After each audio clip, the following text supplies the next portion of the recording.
Hello my dear students, welcome to ATP star Kota.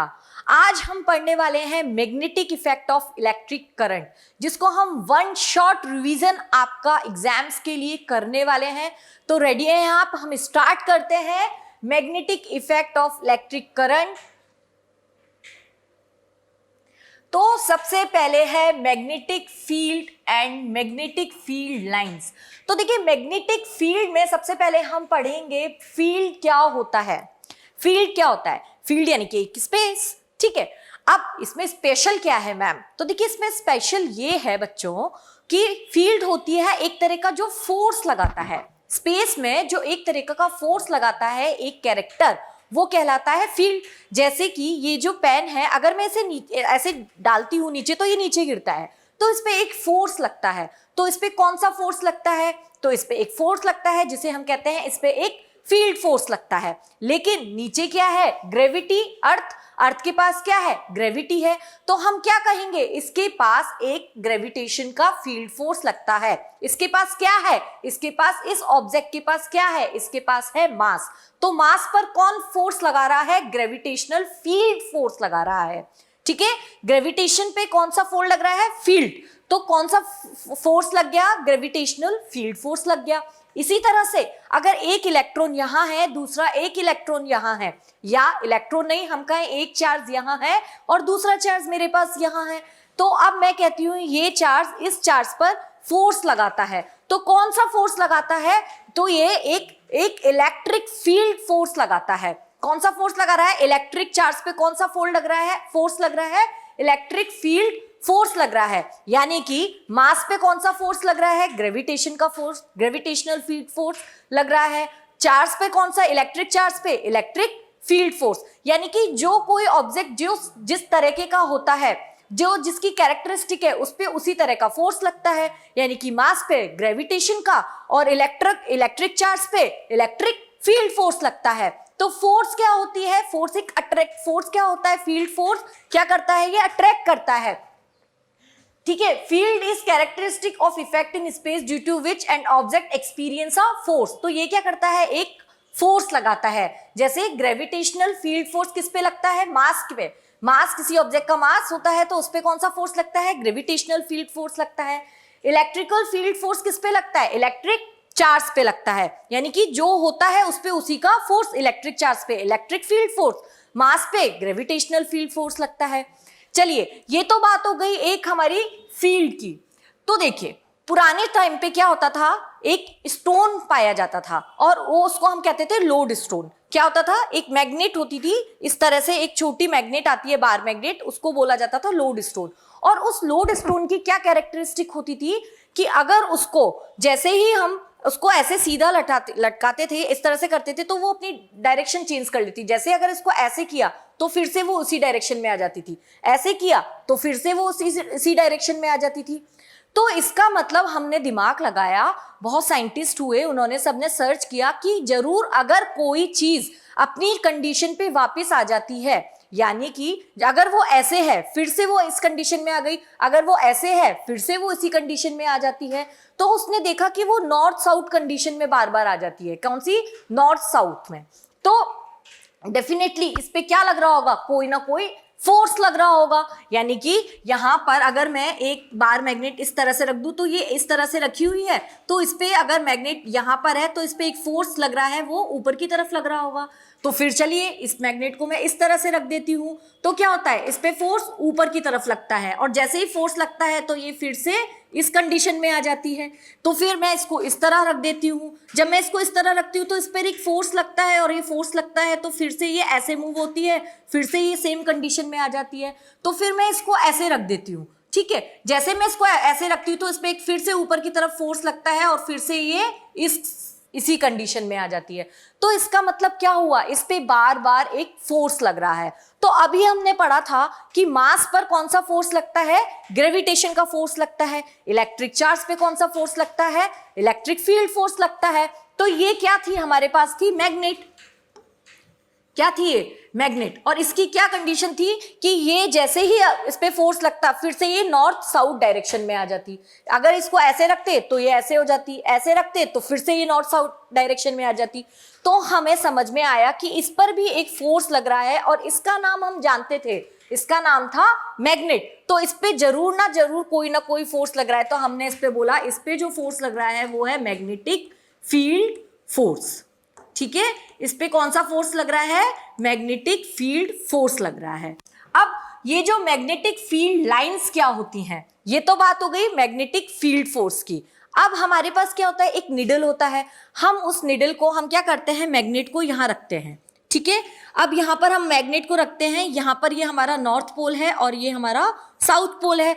Magnet की दो poles होते हैं, एक पोल होता है नॉर्थ पोल और दूसरा पोल होता है साउथ पोल। तो हम क्या करते हैं, मैग्नेटिक कंपास को हम जब यहां रखते हैं, बहुत पास पास ऐसे यहां पर रखते हैं, यहां रखा हमने तो ये ऐसे मूव होता है, इसकी डायरेक्शन ऐसे आ जाती है। फिर देखते हैं यहां पर ऐसे आती है, यहां पर रखते हैं तो ऐसे आती है, यहां रखते हैं तो ऐसे आती है, यहां रखते हैं तो ऐसे आती है, यहां रखते हैं तो ऐसे आती है। और बहुत पास हम क्या करते हैं, डॉट्स बना लेते हैं और एक इस तरह से ये लाइन बना लेते हैं। ठीक है, तो ये हमने देखा। फिर ऐसे हम ऊपर रखते हैं तो ये मैग्नेटिक फील्ड लाइन इस तरह से हो जाती है। इसी तरह से नीचे हम बनाते हैं तो ये ऐसे होती हैं और ये ऐसे, और ये बहुत बड़ी बड़ी आगे बनती जाती हैं। तो ये कहाँ से निकलती हैं, ये जो बनती हैं ये क्या कहलाती हैं, मैग्नेटिक फील्ड लाइंस कहलाती हैं। तो हमें समझ में आया फील्ड क्या होता है और एक हम पढ़ रहे हैं फील्ड लाइंस।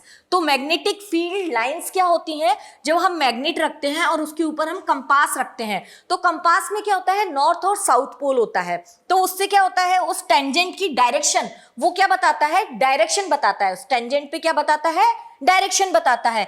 तो ये जो मैग्नेटिक फील्ड लाइंस होती हैं ये नॉर्थ से निकलती हैं और साउथ में एंटर करती हैं। यानी कि ये जो मैग्नेटिक फील्ड लाइंस होती हैं ये नॉर्थ से ऐसे निकलती हैं बाहर और साउथ से ऐसे एंटर होती हैं। ठीक है, तो ये इस तरह की होती हैं और इन लाइंस को हम क्या कहते हैं, मैग्नेटिक फील्ड लाइंस कहते हैं। और ये जो मैग्नेटिक फील्ड लाइंस होती हैं ये बहुत दूर तक जाती रहती हैं। ये जो लाइंस होती हैं ये इमेजिनरी होती हैं, पर हम इनका पिक्चर बना लेते हैं देख के। ठीक है, इसका हम कुछ प्रैक्टिकल करते हैं, उस प्रैक्टिकल पिक्चर को देख के हम इसका इमेज बनाते हैं। ये जो लाइंस होती हैं ये इमेजिनरी लाइंस होती हैं और ये बहुत दूर तक होती हैं, इन्फिनिटी तक होती हैं, लेकिन इनकी जो स्ट्रेंथ होती है वो कुछ दूर तक ही रहती है। यानी कि इनके अंदर जो स्ट्रांगनेस रहती है, मैग्नेटिज्म जो रहता है वो कुछ टाइम तक, कुछ ही दूर तक रहता है। इन्फिनिटी तक जाते जाते इनका जो स्ट्रेंथ होती है वो वीक हो जाती है। तो ये जो लाइन होती है इनको क्या कहते हैं, मैग्नेटिक फील्ड लाइंस कहते हैं। ठीक है, तो ये बात क्लियर हो गई हमको। अब मैग्नेटिक फील्ड, तो मैग्नेटिक फील्ड की क्या डेफिनेशन होगी, जो फील्ड की डेफिनेशन थी उसमें हमने मैग्नेटिक फील्ड लगा दिया। Magnetic field is characteristic of effect space due to which a magnet experience a force. हमने फील्ड में क्या बोला था, जिसके अंदर field experience a force, field force experience करता है, और जिसके अंदर मैग्नेट एक्सपीरियंस करती है फोर्स को, उसको हम मैग्नेटिक फील्ड बोलते हैं। और मैग्नेटिक फील्ड को हम किससे डिनोट करते हैं स्टूडेंट, बी से डिनोट करते हैं। ठीक है, जैसे हम इलेक्ट्रिक फील्ड को ई से डिनोट करते हैं वैसे ही मैग्नेटिक फील्ड को हम बी से डिनोट करते हैं। ठीक है, जैसे हम चार्ज को, इलेक्ट्रॉन को ई से डिनोट करते हैं, चार्ज को क्यू से डिनोट करते हैं, वैसे ही मैग्नेटिक फील्ड को हमेशा हम किससे डिनोट करते हैं, बी से डिनोट करते हैं। ठीक है, अब इसमें भी मैग्नेटिक फील्ड लाइंस की भी क्या होती है, कुछ प्रॉपर्टीज होती हैं। ये जो मैग्नेटिक फील्ड लाइन देखिए, मैग्नेट किस तरह की होती है, इस तरह की एक मैग्नेट होती है। इसके दो पोल्स होते हैं, एक नॉर्थ पोल होता है और एक साउथ पोल होता है। मैग्नेट को अगर आप ब्रेक भी कर देंगे, मान लीजिए एक बहुत बड़ी मैग्नेट थी, इसको मैंने यहां से ब्रेक कर दिया, जैसे ही मैं इसको ब्रेक करूंगी ना तो इसका ये एक साउथ हो जाएगा, एक नॉर्थ पोल। ऐसा कभी नहीं होता कि मैग्नेट को ब्रेक करते जाइए तो उसका एक ही पोल रहेगा, चाहे एक छोटी से छोटी मैग्नेट रह जाएगी पर उसके भी दो पोल्स हमेशा होंगे, एक नॉर्थ पोल और एक साउथ पोल। तो लाइक इलेक्ट्रिसिटी, इलेक्ट्रॉन में क्या होता है, हमने इलेक्ट्रिसिटी में पढ़ा था, जैसे इलेक्ट्रिसिटी में होते हैं चार्ज आपस में रिपल करते हैं, लाइक चार्ज रिपल होते हैं, अनलाइक चार्ज एक दूसरे के अट्रैक्ट होते हैं, वैसे ही मैग्नेट में भी हमने पढ़ा है, मैग्नेट की भी प्रॉपर्टी होती है कि like magnet pole repel each other while unlike magnet poles attract to each other. ठीक है, तो ये भी इसकी प्रॉपर्टी होती है। The force with which a magnetic pole of magnet attract और repel another magnetic pole of another magnet is called magnetic force. यानी कि एक फोर्स लगाती है मैग्नेट, एक नॉर्थ पोल एक साउथ पोल को अपनी तरफ अट्रैक्ट करता है, और कौन सा फोर्स लगाता है, दैट इज मैग्नेटिक फोर्स। ठीक है, तो वो एक फोर्स लगाता है मैग्नेटिक फोर्स। अब definition of magnetic field line, तो मैग्नेटिक फील्ड लाइंस क्या होती हैं, हमने अभी पढ़ा कि एक मैग्नेट होती है, ये एक बार मैग्नेट है। ठीक है, ये कौन सी मैग्नेट है, बार मैग्नेट है। और ये बार मैग्नेट में क्या होता है, ये जो लाइंस होती हैं नॉर्थ से निकलती हैं और साउथ से एंटर करती हैं इस तरह से। ठीक है, ये जो मैग्नेटिक फील्ड लाइन होती है ये एक क्लोज लूप बनाती है। ठीक है, कैसा लूप बनाती है, क्लोज लूप, लेकिन यहाँ इसमें जो लूप बनता है वो कहीं से ब्रेक नहीं होता।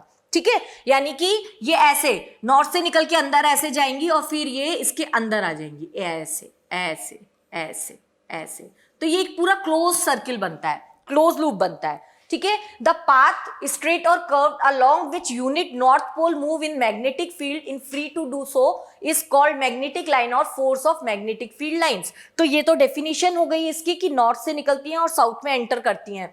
मैग्नेटिक लाइन ऑफ फोर्स और magnetic field lines are helpful to show the direction of strength of magnetic field. ये क्या करती है, हमें जो मैग्नेटिक फील्ड लाइंस हैं ये क्या करती हैं, ये डायरेक्शन के लिए बहुत इंपॉर्टेंट होती हैं। ठीक है, जहां पर ज्यादा स्ट्रेंथ होती है मैग्नेटिक फील्ड की वहां पर हमारा मैग्नेटिक फील्ड स्ट्रांग होता है। ठीक है, आपने देखा होगा कि कई बार हमारा नेटवर्क नहीं आता है। ठीक है, तो वहां पर क्या होता है, हम क्या कहते हैं, यहाँ पर टार नहीं है, टार बहुत दूर है इसलिए हमारा यहाँ पर नेटवर्क नहीं आ रहा है, और टार के आसपास कहीं आप होते हैं तो वहां पर हमारा नेटवर्क फोन का आता है।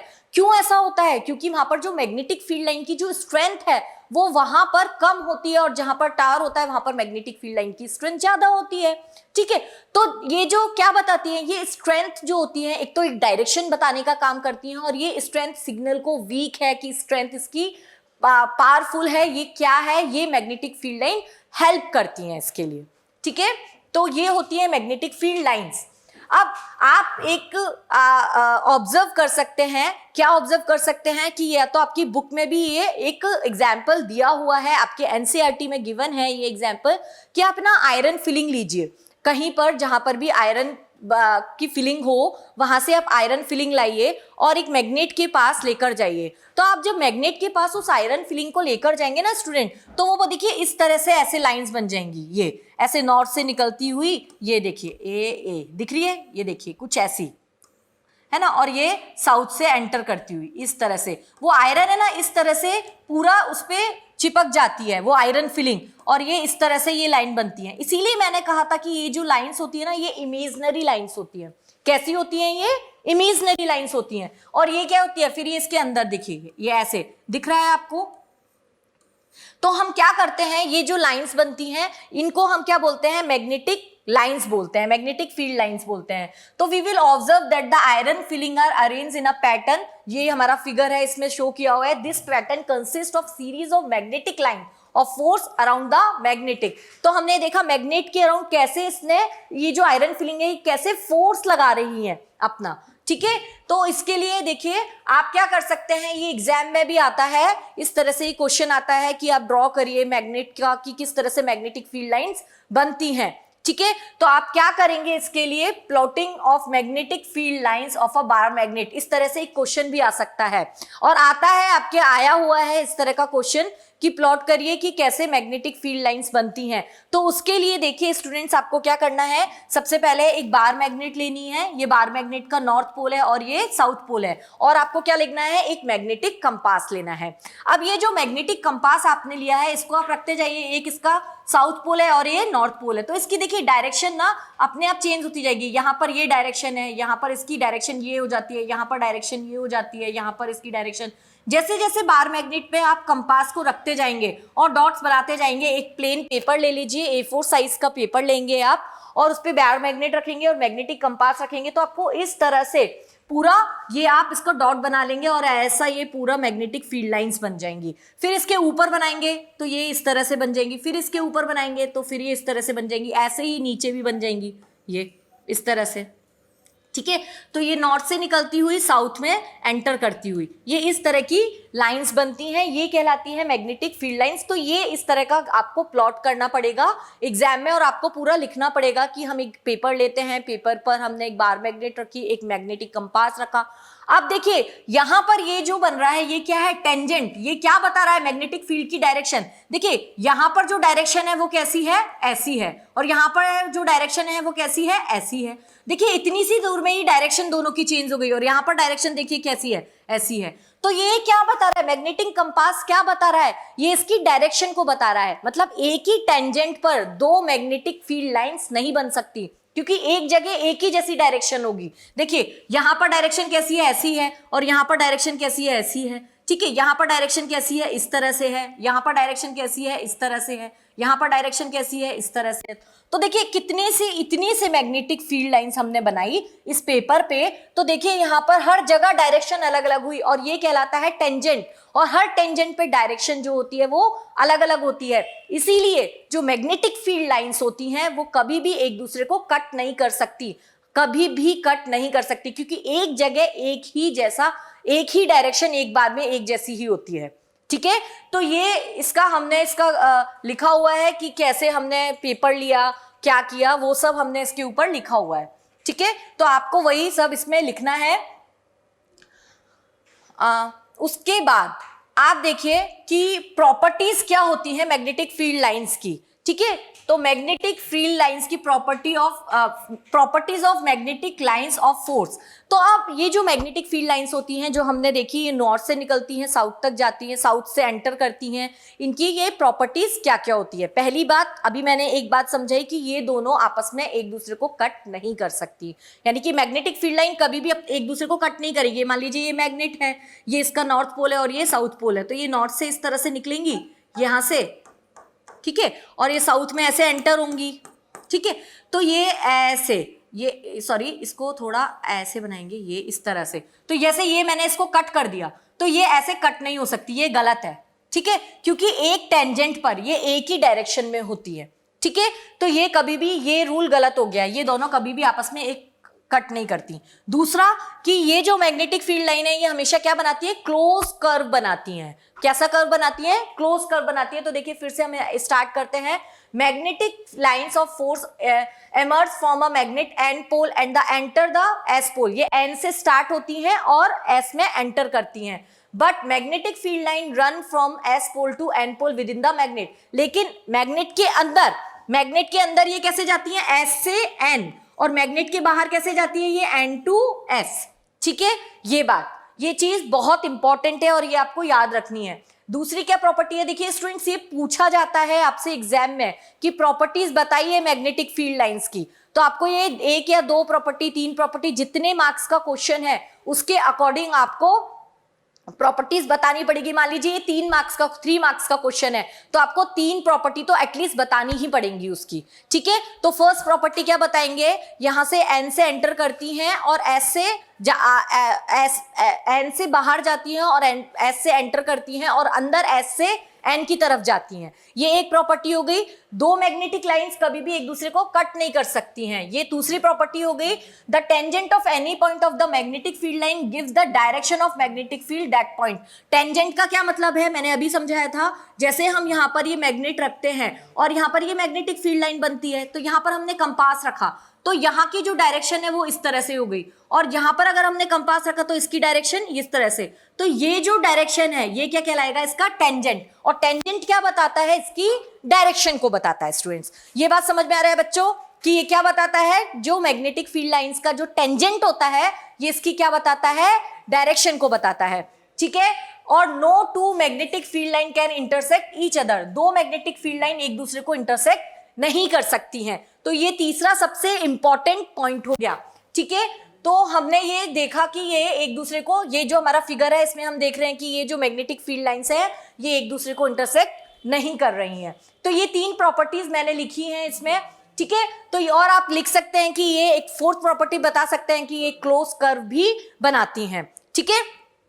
तो ये तो बात हो गई हमारी मैग्नेटिक फील्ड। और एक है magnetic field lines are crowded. देखिए जहां पर मैग्नेटिक फील्ड लाइन क्राउडेड होंगी, यहां पर मान लीजिए ये ऐसे, ये नॉर्थ पोल है, ये साउथ पोल है, और यहां से ये एंटर हो गई ये। तो देखिए यहां पर देखिए इतने से स्पेस में कितनी सारी मैग्नेटिक फील्ड लाइन है, 1 2 3 4, और वही यहाँ इतने ही स्पेस में यहाँ पर कितनी मैग्नेटिक फील्ड लाइन है, 1। तो यहाँ पर ज्यादा क्राउड होगा, वहां पर स्ट्रेंथ ज्यादा होगी, वहां पर सिग्नल कैसा होगा, ज्यादा होगा। और जहां पर मैग्नेटिक फील्ड लाइंस कम होगी वहां पर स्ट्रेंथ कैसी होगी, जहां पर क्राउड कम होगा वहां पर स्ट्रेंथ कैसी होगी, कम होगी, वहां सिग्नल कैसा होगा, वीक होगा। तो ये एक नेक्स्ट प्रॉपर्टी है, ठीक है। अब बात आती है, ये बहुत इंपॉर्टेंट टॉपिक है मैग्नेटिक फील्ड के बारे में। अभी तक ये क्या टॉपिक है, N electric current produce a magnetic field. क्या इलेक्ट्रिक करंट से मैग्नेटिक फील्ड प्रोड्यूस हो सकती है क्या? ये बात एक साइंटिस्ट थे ऑरेस्टेड, ठीक है। एक छोटी सी स्टोरी है, पहले मैं वो सुनाऊंगी आपको, उसके बाद आपको ये समझ में आएगा। तो क्या हुआ कि जो साइंटिस्ट थे, ऑरेस्टेड जो साइंटिस्ट थे, उन्होंने एक वो अपना कोई एक्सपेरिमेंट कर रहे थे फ्रॉग के साथ, ठीक है। तो वहां पर उन्होंने कोई एक एक्सपेरिमेंट किया, उसमें क्या लगा था, एक बैटरी लगी हुई थी और वो करंट फ्लो हो रही थी, और वो अपना कोई यहाँ पर एक्सपेरिमेंट कर रहे थे। अब यहाँ पर क्या हुआ, एक मैग्नेटिक कंपास रखा हुआ था। तो उन्होंने क्या देखा, वो क्या कर रहे थे, मतलब बाई चांस ऐसा हुआ, वो कोई एक्सपेरिमेंट मैग्नेटिक फील्ड का नहीं कर रहे थे, बाई चांस ऐसा हुआ कि वो तो अपना एक्सपेरिमेंट कर रहे थे ऑरेस्टेड। तो उन्होंने देखा जैसे ही वो बैटरी को स्टार्ट करते हैं, जैसे ही बैटरी को स्टार्ट करते हैं, इसके अंदर करंट फ्लो होती है, तो ये जो मैग्नेटिक कंपास है इसकी डायरेक्शन चेंज हो जाती है, ठीक है। और जैसे ही बैटरी बंद करते हैं, बैटरी को ऑफ कर देते हैं, ओपन कर देते हैं स्विच, तो क्या होता है, फिर से ये अपनी डायरेक्शन में आ जाता है ना, फिर से ये मैग्नेटिक कंपास अपनी डायरेक्शन में आ जाता है। तो उन्होंने ना बार बार 3-4 बार कर देखा, तो उनका ध्यान ना इस पे गया। तो उन्होंने देखा, उनको ये बात समझ में आई कि जब इसके अंदर इलेक्ट्रिक करंट प्रोड्यूस हो रही थी किसी सर्किट के अंदर, तो जरूर कोई ना कोई, देखिए मैग्नेट में अगर मैग्नेट टर्न कर रहा है, मैग्नेटिक कंपास अगर मुड़ रहा है, तो उसके पीछे क्या होगा, जरूर ना कोई मैग्नेटिक फील्ड फोर्स लग रहा होगा। क्योंकि अभी हमने ये पढ़ा था शुरू में कि जो मास होता है उस पर ग्रेविटेशन का फील्ड फोर्स लगता है, इलेक्ट्रिक चार्ज पे इलेक्ट्रिक फील्ड फोर्स लगता है। तो जब ये मैग्नेट है तो मैग्नेट पे कौन सा फोर्स लगेगा, मैग्नेटिक फील्ड फोर्स लगेगा। तो उन्होंने सोचा कि जरूर कोई ना कोई इस पे मैग्नेटिक फील्ड फोर्स लग रहा है। तो उन्होंने क्या देखा, उन्होंने क्या रिजल्ट निकाला इससे, उन्होंने ये रिजल्ट निकाला इससे कि जब जैसे ही करंट फ्लो करते हैं इसके अंदर, वैसे ही मैग्नेटिक फील्ड उसी टाइम प्रोड्यूस होता है, उसी टाइम मैग्नेटिक फील्ड प्रोड्यूस होता है। और जैसे ही करंट को ऑफ कर देते हैं, वैसे ही मैग्नेटिक फील्ड प्रोड्यूस नहीं होता, मैग्नेटिक फील्ड बंद हो जाता है। यानी कि फोर्स तो लग रहा है, तो इलेक्ट्रिक करंट से मैग्नेटिक फील्ड प्रोड्यूस हो गया, ठीक है। लेकिन अभी इससे पहले तो मैंने आपको बताया, फिर से मैं वही बात बोल रही हूं, अभी तो मैंने आपको बताया ये बात कि electric current, electric charge electric field create करता है। इलेक्ट्रिक फील्ड से क्या होता है, इलेक्ट्रिक चार्ज बनता है, ठीक है। यानी कि इलेक्ट्रिक चार्ज से इलेक्ट्रिक फील्ड क्रिएट होती है, मास से ग्रेविटेशनल फील्ड क्रिएट होती है। तो इलेक्ट्रिक करंट से मैग्नेटिक फील्ड कैसे क्रिएट हो सकती है ना, इलेक्ट्रिक करंट से मैग्नेटिक फील्ड कैसे बन सकती है। तो क्या इलेक्ट्रिक करंट और इलेक्ट्रिक चार्ज दोनों अलग अलग है? तो हाँ, दोनों अलग अलग है। कैसे? देखिए इलेक्ट्रिक चार्ज क्या होता है, इलेक्ट्रिक चार्ज क्या होता है, इलेक्ट्रिक चार्ज होता है एक आपका कंडक्टर है और उसके अंदर पूरे चार्ज रखे हुए हैं, ठीक है। अभी तक मैंने उसमें फोर्स नहीं लगाया, जैसे ही मैं उसमें इलेक्ट्रोमोटिव फोर्स लगाऊंगी या मैंने उसमें सेल लगाया, बैटरी लगाई, तो चार्ज की ट्रेन क्या करने लगेगी, चलने लगेगी। जैसे ये कंडक्टर वायर है और इसके अंदर हमारे क्या है, इलेक्ट्रॉन्स है, ठीक है। तो जब ये इलेक्ट्रॉन्स इसके अंदर हैं तो क्या होगा, जब तक मैं इसमें इलेक्ट्रिक चार्ज है, ठीक है, लेकिन ये खड़े हुए हैं, लेकिन जब तक मैं इसमें बैटरी नहीं लगाऊंगी तो ये क्या होगा, चार्ज की ट्रेन चलेगी क्या, नहीं चलेगी। और चार्ज नहीं चलेगा तो क्या वो इलेक्ट्रिक करंट कहलाएगा, नहीं कहलाएगा। क्योंकि हमने इलेक्ट्रिसिटी में क्या पढ़ा है, इलेक्ट्रॉन का फ्लो होना, इलेक्ट्रॉन्स का चलना क्या कहलाता है? इलेक्ट्रिक करंट कहलाता है, यानी कि चार्ज का मोशन होना इलेक्ट्रिक करंट कहलाता है। तो इलेक्ट्रिक करंट क्या होता है? Motion of charge. और चार्ज क्या है? इलेक्ट्रिक चार्ज क्या है? स्टेबल, मतलब एक जगह खड़ा हुआ है। तो इलेक्ट्रिक चार्ज और इलेक्ट्रिक करंट में अंतर होता है, ठीक है। जैसे कि अगर आप एक बकेट लेंगे, ठीक है, बकेट नहीं, चलिए आपको एक और एग्जांपल समझाती हूं। जैसे आपके पास मान लीजिए यहाँ पर +100 इलेक्ट्रॉन्स हैं और -100, यानी कि एटम पर पूरा जो नेट चार्ज होता है, जितने इलेक्ट्रॉन होते हैं उतने ही प्रोटॉन्स होते हैं, ठीक है। तो +100 है, -100, यानी कि एटम का पूरा नेट चार्ज कितना हो गया? 0 हो गया।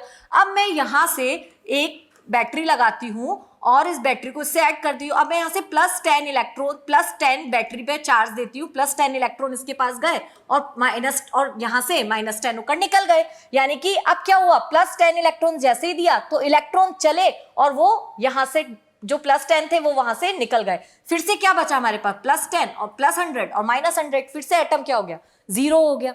यानी कि एक बकेट लीजिए, ये अगर समझ में नहीं आया तो इससे समझिए। एक बकेट लीजिए, ठीक है। तो हमें एक बकेट के अंदर ना पानी भरना है, तो हमने क्या किया? पाइप लगाया। अब पाइप के अंदर हमने क्या करा? पानी डाला, तो एक साइड से पानी जाएगा, दूसरी साइड से निकल जाएगा और बकेट पूरी भर जाती है, ठीक है।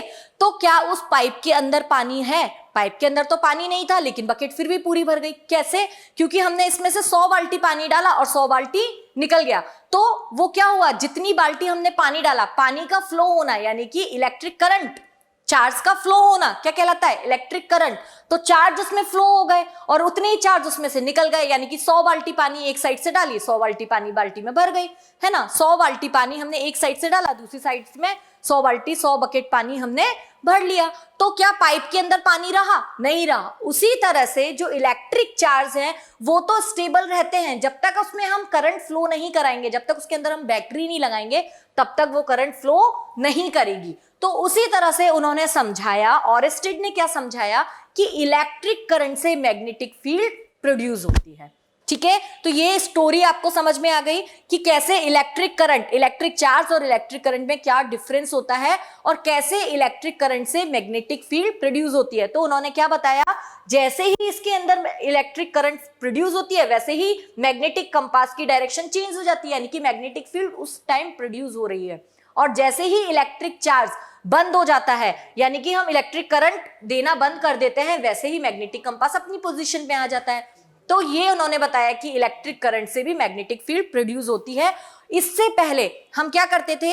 इलेक्ट्रिसिटी को अलग पढ़ते थे और मैग्नेटिक को अलग पढ़ते थे। 100 सालों तक हम कई सालों तक इलेक्ट्रिसिटी और मैग्नेटिक फील्ड दोनों को अलग अलग समझते रहे और अलग अलग पढ़ते रहे। लेकिन जब ऑरेस्टेड ने अपना एक्सपेरिमेंट किया, उसके बाद मैग्नेटिक फील्ड और इलेक्ट्रिसिटी को हम दोनों को कंबाइन करके पढ़ने लगे और हमें समझ में आने लगा कि इलेक्ट्रिक करंट से भी मैग्नेटिक फील्ड प्रोड्यूस होती है, ठीक है। ये पूरी स्टोरी आपको समझ में आ गई। तो चलिए, ये पूरी स्टोरी से हमें ऑरेस्टेड का एक्सपेरिमेंट समझ में आ गया, वही हमने यहाँ पर लिखा हुआ है, तो इसको रिपीट करने की जरूरत नहीं है। तो देखिए, फिर से बस ये देख लेंगे कि क्या किया था ऑरेस्टेड ने। यहाँ पर एक कंडक्टर वायर था, इसके अंदर बैटरी लगी हुई थी, यहाँ पर ये निडल लगा हुआ था। जैसे ही बैटरी ऑन होती है, की ऑन होती है, बैटरी स्टार्ट होती है, इसके अंदर कंडक्टर फ्लो, जैसे ही करंट फ्लो होता है तो ये निडल कैसे होती है? ये ऐसे होती है, तो ये ऐसे डिफ्लेक्ट हो जाती है। देखिए, इसकी डायरेक्शन ये ऐसे थी, ऐसे रखी हुई थी, तो ये डिफ्लेक्ट होके इस तरह से हो जाती है। तो हमने ये लिखा हुआ है, Oersted perform an experiment and show that the magnetic field set up around the current carrying conductor. The experiment was performed as follows. क्या? फिर हमें ये वाली बात इसके अंदर लिखनी है कि इलेक्ट्रिक करंट जैसे ही हमने इसके अंदर अलाउ किया तो मैग्नेटिक जो निडल थी वो डिफ्लेक्ट हो जाती है, ठीक है। अब फिर से क्या किया? फिर से उन्होंने जब दूसरी साइड जब दोबारा से फिर बंद करके फिर दोबारा उसमें इलेक्ट्रिक करंट प्रोड्यूस की, तो क्या हुआ? मैग्नेटिक नीडल ऐसी रखी थी, उसकी डायरेक्शन अब इस तरह से हो जाती है, इस तरह से डिफ्लेक्ट हो जाती है, तो वो अपनी नॉर्मल पोजीशन से डिफ्लेक्ट हो जाती है बार बार, ठीक है। तो क्या ऑब्जर्वेशन निकाला? These observation led Oersted to conclude that there must be a magnetic field around the conductor, कि मैग्नेटिक कंडक्टर के पास क्या है? कोई ना कोई मैग्नेटिक फील्ड प्रोड्यूस हो रही है कैरिंग इलेक्ट्रिक करंट। जब इलेक्ट्रिक करंट इसके अंदर प्रोड्यूस करते हैं तो मैग्नेटिक फील्ड भी प्रोड्यूस होती है, विच डिफ्लेक्टेड द मैग्नेटिक कंपास, जो कि मैग्नेटिक कंपास को क्या कर रही है? डिफ्लेक्ट कर रही है। तो ये कंक्लूजन ऑरेस्टेड ने निकाला कि इलेक्ट्रिक करंट प्रोड्यूस होने से मैग्नेटिक फील्ड प्रोड्यूस होती है। ये एक बहुत इंपॉर्टेंट रिजल्ट निकला और एक बहुत इंपॉर्टेंट रिसर्च निकाली ऑरेस्टेड साइंटिस्ट ने। ठीक है, नेक्स्ट टॉपिक है हमारा magnetic field due to current through a straight conductor. अब मैग्नेटिक फील्ड कैसे प्रोड्यूस होती है ये तो हमें समझ में आ ही गया है। अब स्ट्रेट कंडक्टर यानी कि कोई एक कंडक्टर वायर हमने ले लिया है, वो एक स्ट्रेट वायर है। ठीक है, अब उसके अंदर हमें क्या करना है, इलेक्ट्रिसिटी, हम उसके अंदर करंट फ्लो करते हैं, यानी कि कोई सोर्स लगाएंगे, सोर्स कुछ भी हो सकता है, बैटरी और सेल। जैसे कि वही हमारा स्ट्रेट कंडक्टर है इस तरह का। अब इसके अंदर हमने क्या किया, इसके अंदर हमने कोई एक बैटरी या कोई सेल लगा लिया है। ठीक है, और यहाँ पर इसमें हमने एक रेजिस्टेंस लगाया, यहाँ पर मान लीजिए यहाँ पर हमने एक रेजिस्टेंस और अमीटर इसके सीरीज में ही लगता है, ये अमीटर लगा दिया। ये सर्किट डायग्राम इस तरह से हमने बनाया हुआ है। ठीक है, और यहाँ पर हमने यहाँ पर क्या किया, की लगा दी, जैसे कि सर्किट ऑन हो गया। जैसे ही करंट फ्लो होगी, करंट कैसे फ्लो होती है, पॉजिटिव टू नेगेटिव। करंट की डायरेक्शन कैसी होती है, पॉजिटिव टू नेगेटिव। तो ये देखिए करंट की डायरेक्शन हमारी इस तरह से है, यहाँ से करंट ऐसे जा रही है और यहाँ पर जा रही है। तो ये जो स्ट्रेट कंडक्टर है, कंडक्टर के अंदर क्या होते हैं, एक मेटल वायर के अंदर क्या होते हैं, इलेक्ट्रॉन्स होते हैं। और जैसे ही इसके अंदर हम इलेक्ट्रिसिटी प्रोड्यूस करते हैं, बैटरी लगाते हैं, तो क्या करता है, करंट प्रोड्यूस होने लगता है। और जैसे ही करंट प्रोड्यूस होने लगता है तो हम क्या देखते हैं, इसकी जो मैग्नेटिक फील्ड्स हैं वो इसके अराउंड बनने लगती है। इसके मैग्नेटिक निडल क्या होती है, डिफ्लेक्ट होने लगती है। ठीक है, और इसके अराउंड क्या होता है, ये मैग्नेटिक फील्ड बनने लगती है। और ये जो मैग्नेटिक फील्ड होती है वो इस तरह से बनती है, ये इस तरह से। ठीक है, लेकिन ऐसा नहीं है कि सिर्फ एक इतने से कंडक्टर वायर पे बनती है, वो पूरा वायर कुछ भी हो सकता है। वो इस तरह से, जैसे मान लीजिए इस पे बनेगी, इस पे भी बनेगी, इस पे भी बनेगी, ऐसे ऐसे, ये इस तरह से। फिर इसके अंदर इससे बड़ी और ये ऐसे बड़ी बड़ी बड़ी बड़ी बहुत इन्फिनिटी लाइन तक ये मैग्नेटिक फील्ड्स बनती चली जाती हैं। ठीक है, तो ये जो क्या होता है, ये हमने यहाँ लिखा हुआ है, when a straight conductor carries electric current a magnetic field set up around the conductor. तो मैग्नेटिक फील्ड कंडक्टर की चारों तरफ होती है। This magnetic field causes the deflection in the needle of the magnetic compass. और क्या होता है, जैसे ही मैग्नेटिक कंपास को हम यहाँ लेकर आते हैं तो उसमें क्या आता है, डिफ्लेक्शन आता है। जैसे इसके अंदर हम क्या प्रोड्यूस करते हैं, करंट प्रोड्यूस करते हैं। अब फिर से हम क्या करते हैं, फिर से इस मैग्नेटिक कंपास को इसके पास लेकर जाते हैं, फिर से क्या होता है, इसमें डिफ्लेक्शन आता है। और फिर से इसके अंदर, यहाँ पर देखिए, यहाँ पर मैग्नेटिक कंपास रखा हुआ है, ये मैग्नेटिक कंपास को इसके पास लेकर जाते हैं, यहाँ से इलेक्ट्रिक करंट प्रोड्यूस करते हैं। वैसे ही इसके चारों तरफ क्या बनने लगती है, इलेक्ट्रिक मैग्नेटिक फील्ड बनने लगती है। और हम ये पढ़ चुके हैं ऑरेस्टेड के एक्सपेरिमेंट से कि इलेक्ट्रिक करंट प्रोड्यूस करने से मैग्नेटिक फील्ड्स बनती है। लेकिन कब बनती है, जब तक इलेक्ट्रिक करंट उसमें प्रोड्यूस होता है। जैसे ही हम बैटरी ऑफ कर देंगे, की ऑफ कर देंगे, वैसे ही क्या होगा, मैग्नेटिक फील्ड बनना बंद हो जाती हैं। तो ये जो मैग्नेटिक फील्ड्स होती हैं ये कैसी बनती हैं, तो ये जो मैग्नेटिक फील्ड्स होती है, हमने देखा था ये मैग्नेटिक फील्ड इस तरह से इसके चारों तरफ ऐसे ऐसे बनती हैं। ठीक है, ये हर पॉइंट पे बनती है और बनती चली जाती हैं। लेकिन ये जो जब ये इन्फिनिटी तक होती है मैग्नेटिक फील्ड, तो इनकी ये जो स्ट्रांग होती हैं ये सिर्फ इन्फिनिट तक स्ट्रांग नहीं होती हैं। ठीक है, ये कुछ टाइम तक ही इनका इफेक्ट रहता है और आगे इनका इफेक्ट कम होता चला जाता है। ठीक है, अब राइट हैंड थंब रूल, इसमें जो हमें डायरेक्शन है, अब जो मैग्नेटिक फील्ड की जो डायरेक्शन है वो हम निकालेंगे। तो देखिए सभी अपना राइट हैंड ऐसे स्ट्रेच करेंगे। ठीक है, और राइट हैंड थंब रूल के लिए इसको हम क्या बोलते हैं, राइट हैंड थंब रूल भी बोलते हैं और कर्ल रूल भी बोलते हैं। क्या बोलते हैं, कर्ल रूल। कर्ल क्यों बोलते हैं, तो हम क्या करते हैं, अपना जो राइट हैंड है उसको ऐसे रखेंगे और उसके बाद ये जो हमारी फिंगर है इसको हम ऐसे मोड़ेंगे और जो हमारा ये थंब है इसको हम ऐसे स्ट्रेच करके रखेंगे। ठीक है, तो ये जो स्ट्रेच करके रखेंगे, ये जो डायरेक्शन है ये हमेशा क्या बताएगा, करंट की डायरेक्शन को बताएगा। और ये जो कर्ल जो होंगी, जो हमारी फिंगर्स जो हमारी ऐसे कर्ल हो रही हैं, ये जो बताती हैं ये मैग्नेटिक फील्ड लाइंस की डायरेक्शन को बताती हैं। समझ में आया, क्या करना है, अपना राइट हैंड लेना है, राइट हैंड की थंब को ऐसे स्ट्रेच करके रखना है और फिंगर्स को ऐसे कर्ल रखना है, इसलिए इसको कर्ल रूल भी कहते हैं और राइट हैंड थंब रूल भी करता है। लेकिन लेफ्ट हैंड नहीं लेना, कौन सा हैंड लेना है, राइट हैंड लेना है। ठीक है, तो हम क्या करते हैं, इसमें हमें करंट की डायरेक्शन देखनी है। तो देखिए करंट की डायरेक्शन जब अगर हमें निकालनी है, तो करंट अगर हमारी ऊपर की साइड है, ऐसे ऊपर जा रही है, तो मैग्नेटिक फील्ड कैसी होगी, एंटी क्लॉकवाइज। कैसी होगी, क्लॉक एंटी क्लॉकवाइज। और करंट अगर नीचे जा रही है, अपने थंब को ऐसे नीचे करिए और ऐसे कर्ल की डायरेक्शन देखिए, तो ये क्या हो गया, ये जो नीचे जा रही है, तो ये जो कर्ल, ये जो मैग्नेटिक फील्ड की डायरेक्शन है, ये कैसी हो जाएगी, क्लॉकवाइज। अब फिर से हम आते हैं अपने डायग्राम पे।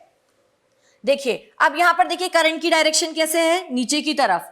करंट की डायरेक्शन कैसे है, नीचे की तरफ। तो देखो डायरेक्शन देखिए, ये करंट की डायरेक्शन मैंने करी नीचे, ये थंब क्या बताता है, करंट की डायरेक्शन को, और कर्ल क्या बताता है, मैग्नेटिक फील्ड की डायरेक्शन को। तो ये हाथ को मैंने ऐसे किया और थंब को नीचे करा, और ये देखिए, तो ये क्या हुआ, ये तो बन गया आपका क्लॉकवाइज और करंट की डायरेक्शन नीचे। तो मैग्नेटिक फील्ड की डायरेक्शन कैसे निकालेंगे हम, ये हो गई क्लॉकवाइज। ठीक है, तो ये इस तरह से हम निकालते हैं डायरेक्शंस। ठीक है, तो if current carrying conductor is magnetic field magnetic to be held in the right hand such that the thumb point in the direction of current. तो थंब क्या बताएगा हमें, करंट की डायरेक्शन को बताएगा, और ये जो हमारी फिंगर्स हैं ये हमें बताएंगी मैग्नेटिक फील्ड की डायरेक्शन को। ठीक है, और कर्ल फिंगर्स जो हमें इंडिकेट करती है डायरेक्शन ऑफ मैग्नेटिक फील्ड।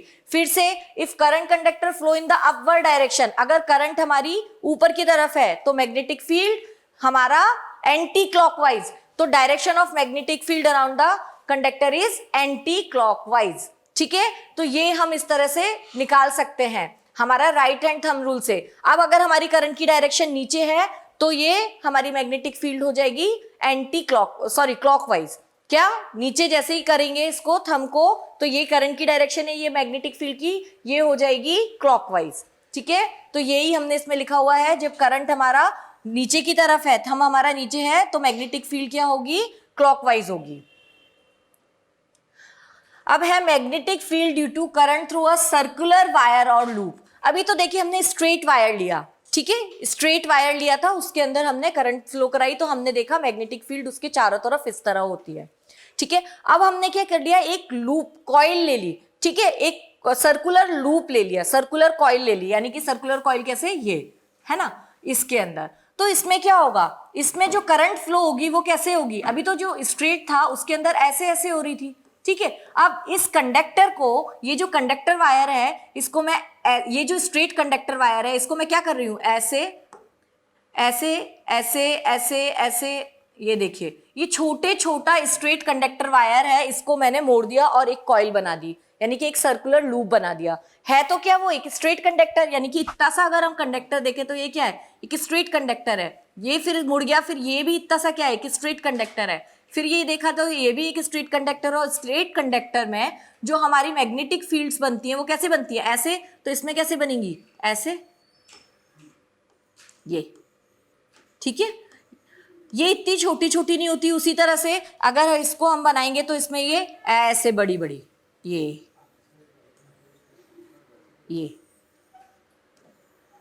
फिर इसके अंदर ऐसे, ठीक है, ये इसके अंदर इस तरह से, ये इसके अंदर इस तरह से। ठीक है, तो इसमें क्या होता है, इसमें जस्ट अपोजिट होता है। क्यों, क्योंकि इसमें क्या हो रहा है, करंट कैसे फ्री, देखिए ये यहाँ पर है सर्कुलर कॉइल, और सर्कुलर कॉइल में जो हमारी करंट है वो ऐसे टर्न हो रही है, ये ऐसे, देखिए ये इस तरह से, ये इस तरह से, ये इस तरह से, ये इस तरह से। तो सर्कुलर कॉइल में क्या होता है, जो हमारी करंट है वो क्या होती है, वो बताते हैं हम हमारे फिंगर्स से। ठीक है, करंट किससे बताते हैं, फिंगर से, और थंब बताते हैं हमारी मैग्नेटिक फील्ड की डायरेक्शन। क्योंकि इसमें क्या हो रहा है, करंट टर्न कर रही है, करंट टर्न कर रही है। करंट कैसे हो गई, यहां पर इस वायर में इस तरह से, इतना सा कंडक्टर वायर है, इसके अंदर इस तरह से, ये जो कंडक्टर वायर है इसमें इस तरह से। तो करंट कैसे हो रही है हमारी, ये कर्ल की जो डायरेक्शन है, ये जो फिंगर्स जो हमारी कर्ल हो रही हैं, ये क्या बता रही है, हमारी करंट की डायरेक्शन को बता रही है। और ये जो स्ट्रेट हमारा थंब है, ये क्या बताता है, मैग्नेटिक फील्ड की डायरेक्शन को। तो क्या होता है, ये जो कॉइल है हमारी, ये ऐसे यहां से, ये देखिए ये इस तरह से, ये बता दिए करंट की डायरेक्शन, ये ऐसे।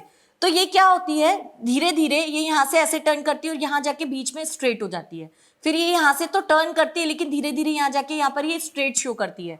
तो ये जो डायरेक्शन है, ये जो स्ट्रेट शो कर रही है, ये कहलाती है मैग्नेटिक फील्ड की डायरेक्शन। तो इसमें मैग्नेटिक फील्ड की डायरेक्शन कैसी होती है, स्ट्रेट होती है। ठीक है, तो हमने दो मेथड पढ़े, एक पढ़ा सर्कुलर स्ट्रेट कंडक्टर के लिए और एक पढ़ा हमने सर्कुलर कॉइल के लिए। तो सर्कुलर कॉइल के लिए हम जो निकालेंगे राइट हैंड थंब रूल से, कैसे निकालेंगे, जो हमारी फिंगर्स, जो हमारी कर्ल हैं वो क्या बताएंगी, करंट की डायरेक्शन को, और जो हमारा थंब है वो बताएगा हमारा मैग्नेटिक फील्ड की डायरेक्शन को। The magnetic field around the straight conductor carrying conductor और wire can be increase by bending wire into the circular loop. उसको हम सर्कुलर लूप में कन्वर्ट कर लेते हैं। A circular wire is made of the large number of very very small straight wire. और circular wire कैसे बनता है, मैंने अभी बताया, स्ट्रेट वायर को मोड़ करके धीरे धीरे छोटा छोटा मोड़ते हैं तो उससे क्या बन जाता है, एक सर्कुलर वायर बन जाता है। Each small straight section of the current carrying wire contribute the magnetic field lines and the direction of all these lines in the same direction, जैसा इसमें दिखाया हुआ है। ठीक है, ये जो होती हैं ये क्या बताती है, मैग्नेटिक फील्ड लाइंस, और ये जो बताती है ये बता रहा है इसमें करंट की डायरेक्शन को, ये इसमें करंट की डायरेक्शन को बताता है। ठीक है, तो मैग्नेटिक फील्ड लाइन डॉटेड जो ये देखिए इसमें ये जो डॉट शो कर रहा है ये बताएगा मैग्नेटिक फील्ड लाइन को। तो इसमें जो मैग्नेटिक फील्ड लाइन है, क्या किया हमने, ये एक सर्कुलर कॉइल लिया, इसके अंदर हमने बैटरी लगाई, इसके अंदर करंट प्रोड्यूस हुआ, करंट ऐसे पॉजिटिव से नेगेटिव करंट प्रोड्यूस हो रहा है, करंट कॉइल के अंदर करंट जो जा रहा है वो इस तरह से गोल गोल घूम रहा है ये, और मैग्नेटिक फील्ड कैसी जा रही है, ये जो डॉटेड लाइन जो ये शो कर रही है ये क्या बता रही है, मैग्नेटिक फील्ड की लाइन को बता रही है। At the centre of coil direction of magnetic field is along axis of circular coil. वो कहाँ होगी, उस सर्कुलर कॉइल के एक्सिस पे, वो जो सर्कुलर कॉइल जो बना है हमारा उसके एक्सिस पे क्या होगी, मैग्नेटिक फील्ड लाइंस होंगी। ठीक है, और when current flow in a circular coil the magnetic field is produce. जैसे ही इसके अंदर करंट प्रोड्यूस होगा वैसे इसके अंदर मैग्नेटिक फील्ड प्रोड्यूस होगी, और मैग्नेटिक फील्ड कहाँ होगी, इसकी एक्सिस पे होगी। ठीक है, बहुत सिंपल है। अब हमें direction of magnetic field due to a current carrying circular wire और लूप। अभी देखिए करंट जो होता है वो फिंगर ऑफ कर्ल से बताएंगे, ये मैंने बताया अभी आपको, और मैग्नेटिक फील्ड क्या बताएंगे, थंब से बताएंगे। ठीक है, इसके अंदर सर्कुलर लूप के अंदर मैं फिर से रिपीट कर रही हूं कि जो करंट होता है वो कर्ल से बताएंगे, और ये जो थंब है ये क्या बताएगा, मैग्नेटिक फील्ड की डायरेक्शन को। और मैग्नेटिक फील्ड कहां बनेगा, अलोंग द एक्सिस। ठीक है, सर्कुलर कॉइल की जो एक्सिस है उस पे हमारा क्या बनेगा, मैग्नेटिक फील्ड की डायरेक्शन, वहां पर मैग्नेटिक फील्ड्स बनेंगी हमारी। ठीक है, अब देखिए एक चीज तो ये हो गई, एक रूल और होता है डायरेक्शन फाइंड करने का मैग्नेट में, उसको हम बोलते हैं क्लॉक रूल। क्लॉक रूल में क्या होता है, हमने एक तरफ लिख दिया एन, एक तरफ लिख दिया एस। हम बार मैग्नेट में देखते हैं एक नॉर्थ पोल होता है और एक साउथ पोल होता है। तो नॉर्थ पोल और एक साउथ पोल होता है। जो हम देखते हैं करंट, जो हमारी जो नॉर्थ पोल और साउथ पोल है, यहाँ पर मान लीजिए ये नॉर्थ पोल है और ये साउथ पोल है, तो हम क्या कहते हैं, नॉर्थ से मैग्नेटिक फील्ड लाइंस निकलती हैं बाहर की तरफ और साउथ से एंटर करती हैं। ठीक है, यही तो हम बोल रहे हैं, ये इस तरह से है ना, ये इस तरह से होती है, नॉर्थ से निकलती है बाहर की तरफ और साउथ से जाती है। तो आपने देखा होगा एक तीर जैसा होता है। ठीक है, तो इसमें क्या होता है, पीछे ऐसे क्रॉस होता है पीछे, और आगे क्या होता है, आगे ऐसे ये बना होता है डॉट। अगर इसका हम पॉइंट देखें तो आगे ये कैसा दिखता है हमें, डॉट जैसा दिखता है, और पीछे कैसा दिखता है, क्रॉस जैसा। यानी कि अगर एन बाहर की तरफ आता हुआ नजर आएगा, एन से निकलती है लाइन, तो ये जो तीर का निशान है ये बाहर की तरफ आता हुआ नजर आएगा, तो इसको हम किससे शो करेंगे, डॉट से। ठीक है, और ये जो अंदर जाती हुई जाती है, यानी कि पीछे जो तीर का निशान है वो कैसा है, ऐसे। तो जो अंदर जा रही है एस लाइन कहां जा रही है, इसके एंटर कर रही है अंदर, तो इसको हम शो करते हैं क्रॉस से। ठीक है, तो दो चीज हो गई। अच्छा, अब यहां पर आइए फिर से, ये देखिए एन मतलब एंटी क्लॉकवाइज, एन मतलब एंटी क्लॉकवाइज, तो एन में जो करंट फ्लो होगी वो होगी एंटी क्लॉकवाइज। तो देखिए ये एंटी क्लॉकवाइज करंट फ्लो कर रही है, हम क्या करेंगे, एन बना देंगे, ये हमने एन बना दिया, एन मतलब एंटी क्लॉकवाइज, तो ये करंट हमारी ऐसे फ्लो करेगी। ठीक है, तो अब इसकी डायरेक्शन के लिए हमें बताना है तो हम क्या बताएंगे, एन मतलब करंट बाहर की तरफ जा रही है, मतलब मैग्नेटिक फील्ड बाहर की तरफ, तो डॉट, देखिए पेन का डॉट बाहर की तरफ है, तो इसको हम किससे शो करते हैं, डॉट से, ये इसका साइन हो गया। और एस मतलब क्लॉकवाइज, तो करंट की डायरेक्शन देखिए इसमें क्लॉकवाइज है, ये एस क्लॉकवाइज, तो ये क्या है, अंदर की तरफ जाता है, और अंदर कैसा निशान है, तीर का ऐसे क्रॉस, तो इसका जो डायरेक्शन है, इसका जो सिंबल हो जाएगा ये हो जाएगा इस तरह से। ठीक है, इसको हम क्या कहते हैं, क्लॉक रूल कहते हैं, इससे हम डायरेक्शन फाइंड कर सकते हैं। चलिए अब नेक्स्ट क्या है हमारा, magnetic field due to a current in a solenoid. ठीक है, सोलेनॉइड का क्या मतलब है, सोलेनॉइड का मतलब है एक पाइप के ऊपर हम बहुत सारे कॉइल्स को टर्न्स करके बांध दें, मतलब एक स्ट्रेट पाइप नहीं लेना है, पाइप के ऊपर हमें टर्न्स करने हैं, यानी कि इस तरह से ये ऐसे। ठीक है, लेकिन अब इसको हम और पास कर दें तो ये ऐसे हो जाएंगे, है ना, और इसको और बहुत पास कर दें तो ये बिल्कुल ऐसे ऐसे हो जाएंगे, ये ऐसे। और इसको हम क्या कर दें, एक पाइप जैसा जो होता है इसके ऊपर इसको लपेट देते हैं उस कॉइल को। ठीक है, तो जब इसके अंदर से करंट जाती है तो क्या होता है, ये देखिए ये ऐसे जाती है, यहां पर जाके ये टर्न होती है ऐसे, फिर ये ऐसे स्ट्रेट हो जाती है, लेकिन जब ये और पास आता है तो ये बहुत थोड़ा सा टर्न होती है, लेकिन फिर ये स्ट्रेट हो जाती है। लेकिन ये बिल्कुल पास पास होता है तो ये जब ऐसे जाती है तो उसको टर्न होने का टाइम ही नहीं मिलता, ये फिर से स्ट्रेट हो जाती है, फिर से स्ट्रेट हो जाती है, फिर से स्ट्रेट हो जाती है, फिर से स्ट्रेट हो जाती है, फिर से स्ट्रेट हो जाती है। जैसे कि हमारी ये जो फिंगर है इसके हर पॉइंट से ये निकलती है, हर पॉइंट से निकलेगी। ठीक है, यहां से भी, यहां से भी, यहां से भी, लेकिन ये इतना पास पास है कि ये यहां पर टर्न हो ही नहीं पाती और कैसी हो जाती है, स्ट्रेट हो जाती है। ठीक है, तो solenoid is a coil of many turns of insulated copper wire. एक कॉपर वायर होता है, उसके बहुत सारे टर्न कर देते हैं, closely bound in the shape of tight spring, और इस स्प्रिंग टाइट शेप में इसको इस तरह से वायर को बाउंड कर दिया जाता है। ठीक है, ये देखिए, और इसमें से जब इसमें करंट फ्लो की जाती है, when an electric current flow through a solenoid, the magnetic field set around the solenoid which is similar to the magnetic field of bar magnet। और जैसे ही इसके अंदर हम क्या करते हैं, इसके अंदर हमने क्या करा, बहुत सारे वायर बाउंड, इसको इंसुलेटेड कॉपर वायर को हमने इसके ऊपर बाउंड कर दिया, तो हम क्या देखते हैं, इसमें से करंट फ्लो, जैसे इसमें बैटरी लगाते हैं इसके अंदर करंट फ्लो होती है, और जैसे ही इसके अंदर करंट फ्लो होती है तो मैग्नेटिक फील्ड बनती है। और वो कैसी होती है, वो यहां से ऐसे जा रही है, देखिए ये एन से निकलती है, एस से एंटर होती है, तो ये ऐसे एंटर होती है, ये यहां पर जा रही होती है, इसके अंदर जाती है, तो ये इतना पास होता है कि ये इसको स्ट्रेट कर देती है, ये ऐसे, तो ये स्ट्रेट बन जाती है ये मैग्नेटिक फील्ड लाइंस। ठीक है, और ये कैसा वर्क करती है, एक बार मैग्नेट की तरह वर्क करने लग जाता है, ये एक मैग्नेट बन जाता है। ठीक है, अगर इसके अंदर हम एक बार मैग्नेट को रख दें तो ये एक मैग्नेट की तरह वर्क करने लग जाता है। ठीक है, तो magnetic field of bar magnet, the magnetic field due to a solenoid carrying current is, ये हमने फिगर में बनाया हुआ है, one end of solenoid act as south pole. जो ये सोलेनॉइड है इसका एक पोल जो होता है वो साउथ की तरफ वर्क करता है और एक पोल जो होता है वो नॉर्थ की तरह, क्योंकि ये किसकी तरह एक्ट करती है, बार मैग्नेट की तरह बन जाती है।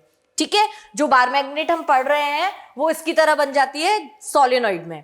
ठीक है, act as north pole if the current flow in the clockwise direction when the coil is seen and on that the end of solenoid acts as south pole। एक जगह हमारी करंट नॉर्थ पोल की तरह work करेगी और एक हमारा जो पॉइंट है, टर्मिनल है, वो नॉर्थ पोल की तरह वर्क करेगा। ठीक है, current carrying solenoid behave as a bar magnet, तो ये जो करंट कैरिंग सोलेनॉइड होता है ये एक बार मैग्नेट इसकी तरह बिहेव करता है। ये इसमें सबसे इंपॉर्टेंट बात है, इससे आपसे क्वेश्चन भी पूछा जाता है। ठीक है, the field line inside the solenoid are form the parallel straight line. तो मैग्नेटिक फील्ड लाइंस कैसी बनती हैं, एकदम स्ट्रेट बनती हैं। This indicate that the magnetic field is the same at all the point inside the solenoid. देखो इस solenoid के अंदर ये ऐसे टर्न्स हैं, ये इस तरह से, तो सब जैसी एक जैसी बनती हैं, स्ट्रेट पैरेलल ऐसे सेम।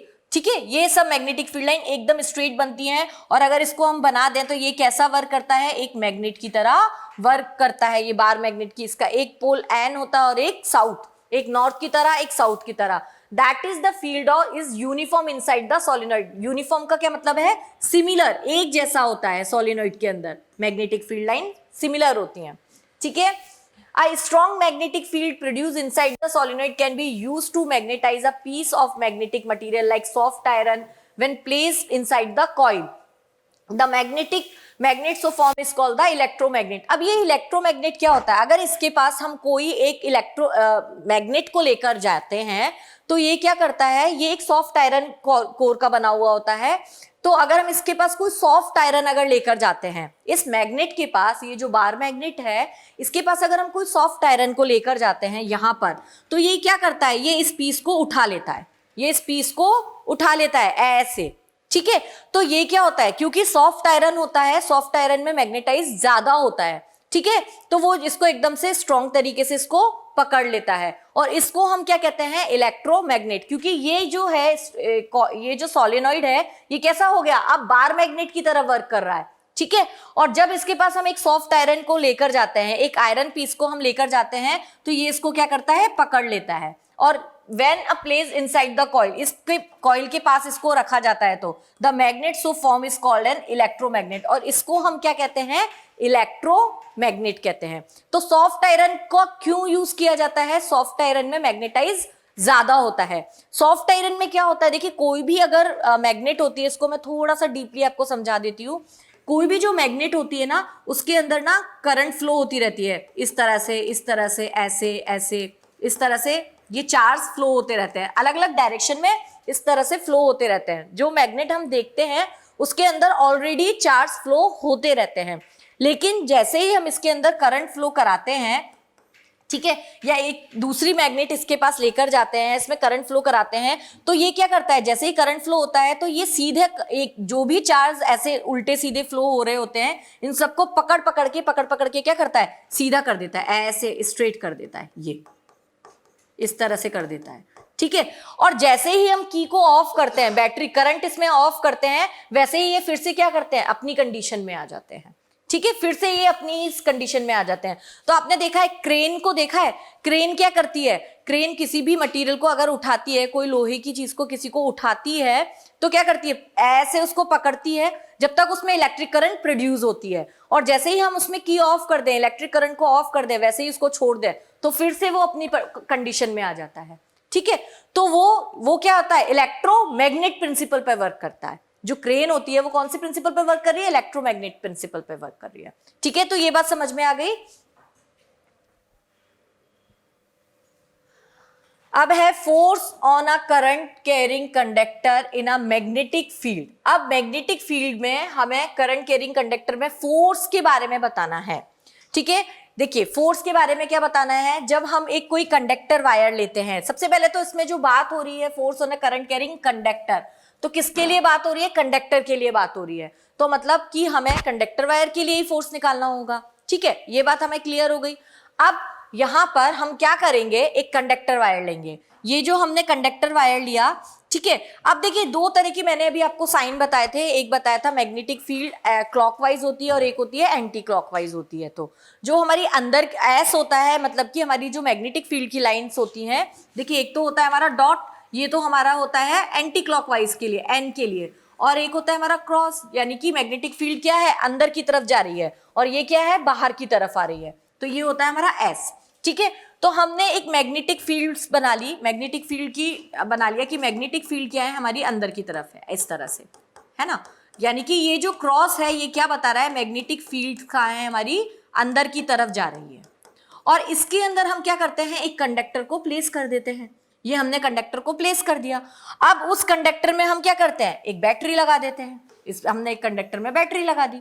अब जैसे ही हमने इसमें बैटरी लगा दी तो करंट फ्लो करने लग जाती है, करंट फ्लो हो रही है इसमें इस तरह से, ठीक है, यहां पर इसमें इस तरह से करंट फ्लो हो रही है। तो हम क्या देखते हैं, जैसे ही इसके अंदर करंट फ्लो होती है, तो ये जो कंडक्टर है, ये जो कंडक्टर वायर जो हमने लिया है, ये ऐसे ऊपर की तरफ उठने लगता है, क्या करने लगता है, ये ऊपर की तरफ ऐसे उठने लगता है, ठीक है। When a current carrying conductor is placed in a magnetic field, the conductor experience a force। तो क्या होता है, कंडक्टर में एक फोर्स एक्सपीरियंस करता है, और फोर्स एक्सपीरियंस करने से ये क्या करता है, ये ऐसे ऊपर की तरफ उठने लगता है, ये इसमें करंट ऐसे फ्लो हो रही है, मैग्नेटिक फील्ड अंदर की तरफ है, और ये ऐसे लीनियरली ऊपर ऐसे ऊपर की तरफ उठने लगता है, ये चलने लगता है ऊपर की तरफ, ठीक है। तो इसमें फिर से हम क्या निकालते हैं, करंट की डायरेक्शन निकालते हैं। देखिए यहाँ पर ये रहा, ये कंडक्टर वायर ये रहा, ये इस तरह से रखा हुआ है, यहाँ पर स्ट्रॉन्ग मैग्नेटिक फील्ड रखी हुई है, ये मार मैग्नेट है, इसमें हमने क्या किया, करंट प्रोड्यूस किया। मैग्नेटिक फील्ड जो है वो हमारी क्या है, अंदर की तरफ है, ये हमने क्रॉस से बता रखा है। तो हम क्या देखते हैं, जैसे इसमें करंट फ्लो होता है, ये लीनियरली इसमें फोर्स लगने लगता है, और फोर्स के कारण ये ऊपर उठने लगता है। अ current carrying conductor aluminum trip placed in a magnetic field experience a force in the direction of perpendicular of direction of the magnetic field। Due to this force the current carrying conductor is displace from the rest position. और क्या होता है, जैसे इसके अंदर हम current flow करते हैं, ये अपनी रेस्ट पोजीशन से ऐसे ऊपर की तरफ लीनियरली उठने लगता है, यानी कि इसकी पोजीशन चेंज हो जाती है। क्यों? क्योंकि इसके अंदर मैग्नेटिक फील्ड भी है और इसके अंदर करंट भी प्रोड्यूस हो रही है, तो इसमें फोर्स अप्लाई होने लगता है। Direction of force experience by a current carrying conductor placed in the magnetic field, इसको हम फ्लेमिंग्स के लेफ्ट हैंड रूल से समझते हैं। अभी जो हमने पढ़ा था वो हमने पढ़ा था राइट हैंड रूल, ठीक है। अब यहां पर जो हम करंट की डायरेक्शन, हम फोर्स की जो डायरेक्शन निकालेंगे, डायरेक्शन ऑफ फोर्स, यहां पर ना हमें दो चीजें गिवन है। क्या गिवन है? कंडक्टर में करंट प्रोड्यूस हो रही है और कंडक्टर की मैग्नेटिक फील्ड हमें पता है। हमें क्या निकालना है? फोर्स की डायरेक्शन निकालनी है। क्या क्या पता है? देखिए, हमें मैग्नेटिक फील्ड पता है,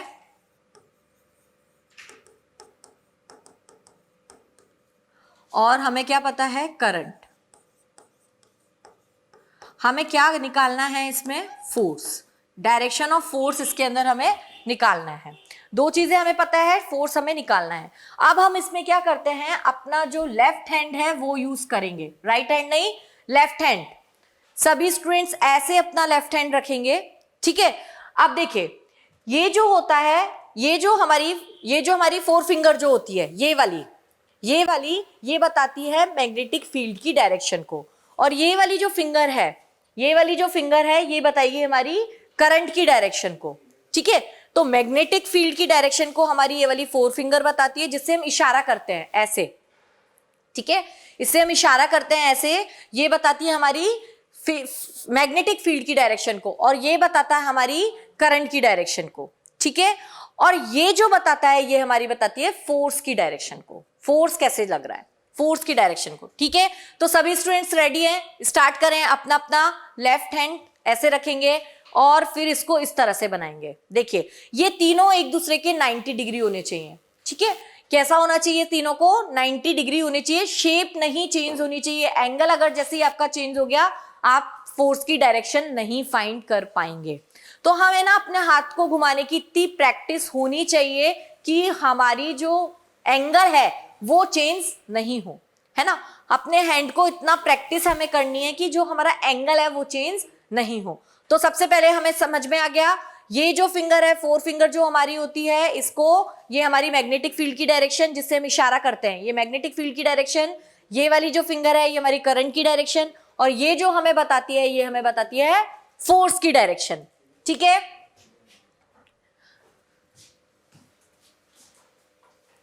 तो देखिए, यहां पर आइए फिर से। अब देखिए, यहां पर देखिए, करंट की डायरेक्शन ऐसे, करंट की डायरेक्शन ऐसे, और मैग्नेटिक फील्ड क्या है? अंदर की तरफ, मैग्नेटिक फील्ड अंदर की तरफ। तो देखिए, मैग्नेटिक फील्ड अंदर की तरफ, करंट की डायरेक्शन ऐसे। तो देखिए, फोर्स कहां लग रहा है? ऊपर की तरफ। देखिए, समझ में आया? मैग्नेटिक फील्ड अंदर की तरफ कर दिया मैंने इसको, ठीक है। और करंट की डायरेक्शन इस तरफ, करंट की डायरेक्शन इस तरफ। तो फोर्स की डायरेक्शन देखिए कहां लग रहा है? ऊपर की तरफ। तो इसलिए ये फोर्स की डायरेक्शन ऐसे ऊपर उठती जाती है। ये फ्लेमिंग का लेफ्ट हैंड रूल है, इसको हम क्या बोलते हैं? फ्लेमिंग एक साइंटिस्ट हुए, उन्होंने इस पर काम किया, उन्हीं के नाम पर हमने रखा इसका फ्लेमिंग लेफ्ट हैंड रूल, ठीक है। तो इसमें डायरेक्शन निकालनी आ गई हमें, करंट की डायरेक्शन इस तरफ, तो देखिए इस तरफ, मैग्नेटिक फील्ड अंदर की तरफ, और तो फिर फोर्स की डायरेक्शन ऐसे ऊपर की तरफ, ठीक है।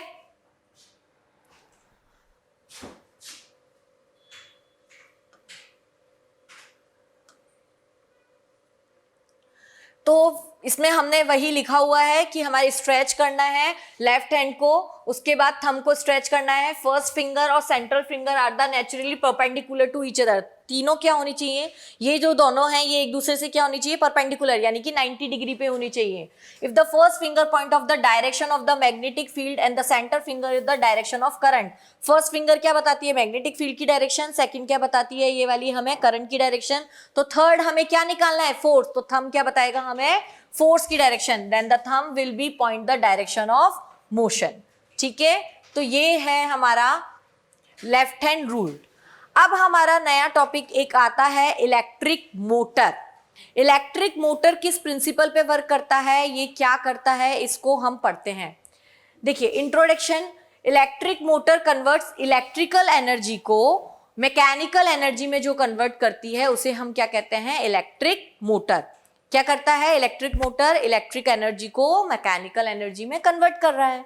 मैकेनिकल एनर्जी समझते हैं सब लोग, जैसे कि कोई बॉल है उसको मैंने हाथ से फेंका, ठीक है, तो ये मेरे मसल्स ने वर्क किया, ये क्या कहलाएगी, मेरी एक मैकेनिकल एनर्जी कहलाएगी। ठीक है, तो चलिए, तो इलेक्ट्रिक सबसे पहले जो आप इसका इलेक्ट्रिक मोटर है वो क्या करता है, इलेक्ट्रिक मोटर कन्वर्ट करता है इलेक्ट्रिकल एनर्जी को मैकेनिकल एनर्जी में। अब principle, electric motor based on the fact of the current carrying conductor place the perpendicular the magnetic field experience a force. हम क्या करते हैं, इसमें क्या प्रिंसिपल है इसका, इंट्रोडक्शन में हमने बताया कि किस पे वर्क करता है सबसे पहले। अब यहां पर हम क्या करते हैं, एक मैग्नेटिक फील्ड, एक कंडक्टर लेते हैं, कंडक्टर को, कंडक्टर वायर का इस तरह से कॉइल बना लेते हैं, इस तरह से ये ऐसी कॉइल बना लेते हैं, और इसके बगल में दो हम क्या करते हैं, मैग्नेट्स रख देते हैं, मतलब मैग्नेट रख देते हैं, स्ट्रॉन्ग मैग्नेट्स रख देते हैं। एक इसका एन पोल है और ये एस पोल है, तो हमने वही रखा है। ये किस पे बेस्ड होता है, current carrying conductor placed perpendicular the magnetic field experience a force.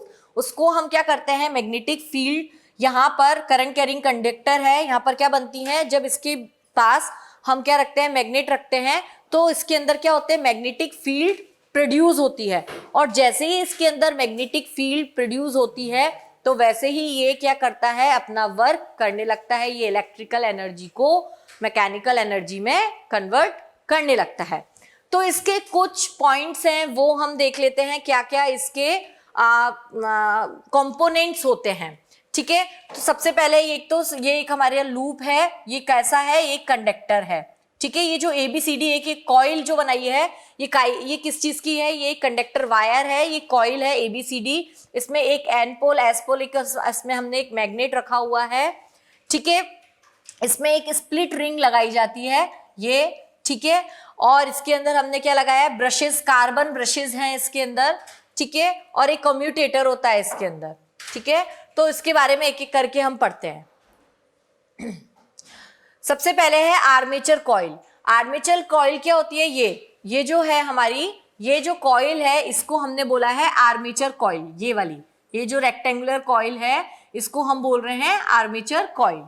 अब ये आर्मेचर कॉइल क्या होती है, it consist a large number of turns insulated copper wire wound soft core in the form of a rectangular coil. इसमें क्या किया जाता है, सॉफ्ट आयरन कोर को इसकी लार्ज नंबर इस पे ऐसे वाउंड किया जाता है, ऐसे, ये सॉफ्ट आयरन कोर, क्योंकि इसमें मैग्नेटिज्म अच्छा होता है, ज्यादा होता है।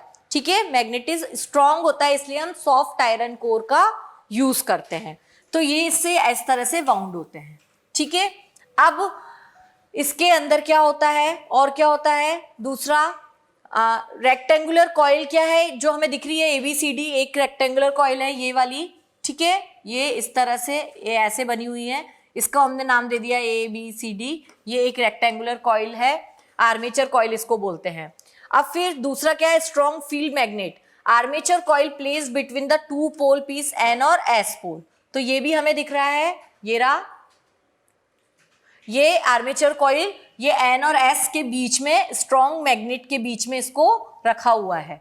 ठीक है, तो ये स्ट्रॉन्ग मैग्नेट के बीच में रखा हुआ है। ठीक है, तो ये strong magnetic field, armature is placed between the two pole N and S of a strong magnet. This magnet provide a strong magnetic field. और ये जो मैग्नेट्स हैं ये क्या करती हैं, magnetic field, strong magnetic field provide करती हैं। तीसरा क्या है इसमें, third, split ring type commutator. ये जो कम्यूटेटर है ये क्या होता है, देखिए इसको फिर से हम देखते हैं, ये क्या होता है, स्प्लिट रिंग। ये देखिए, ये जो है ये स्प्लिट रिंग टाइप कम्यूटेटर, इसको हम कम्यूटेटर स्प्लिट रिंग भी बोलते हैं। ये टू हाफ्स में डिवाइड होता है। ये देखिए, ये ऐसे हाफ है और ये आधा ऐसे, ये ऐसे बना हुआ है, ये स्प्लिट रिंग है, ये टू हाफ्स में डिवाइड होता है और इसको हम कम्यूटेटर भी बोलते हैं। ठीक है,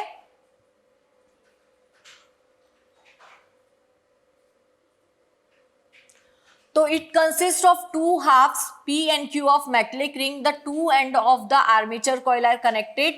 These two half of the rings commutator reverse the direction of current in the armature coil. ये जो आर्मेचर, जब अब इसका अभी हम इसके कंपोनेंट्स के बारे में पढ़ रहे हैं, फिर जब हम इसकी वर्किंग पढ़ेंगे तो हमें समझ में आएगा ये जो आर्मेचर कॉइल है ये टू हाफ्स में क्यों होता है। अभी आपको ये समझना है कि ये जो आर्मेचर कॉइल, ये कम्यूटेटर जो होता है ये टू हाफ्स में होता है। ये क्या होता है, इस पे स्प्लिट रिंग, इसको हम स्प्लिट रिंग बोलते हैं। स्प्लिट का मतलब ये टू हाफ्स में डिवाइड होती है ये रिंग और स्प्लिट होती है, ठीक है। तो ये इस तरह से होती है और इसमें हम एक लगाते हैं बैटरी, जो हमें दिख रही है। Battery is connected across the carbon brushes. This battery supplies the current to the armature coil. और ये जो बैटरी है ये क्या करती है, ये जो स्प्लिट रिंग जो होती है, आर्मेचर कॉइल जो है, इसको क्या करती है, करंट प्रोवाइड करती है। अब फिर से हम यहां पर इस डायग्राम पे आते हैं।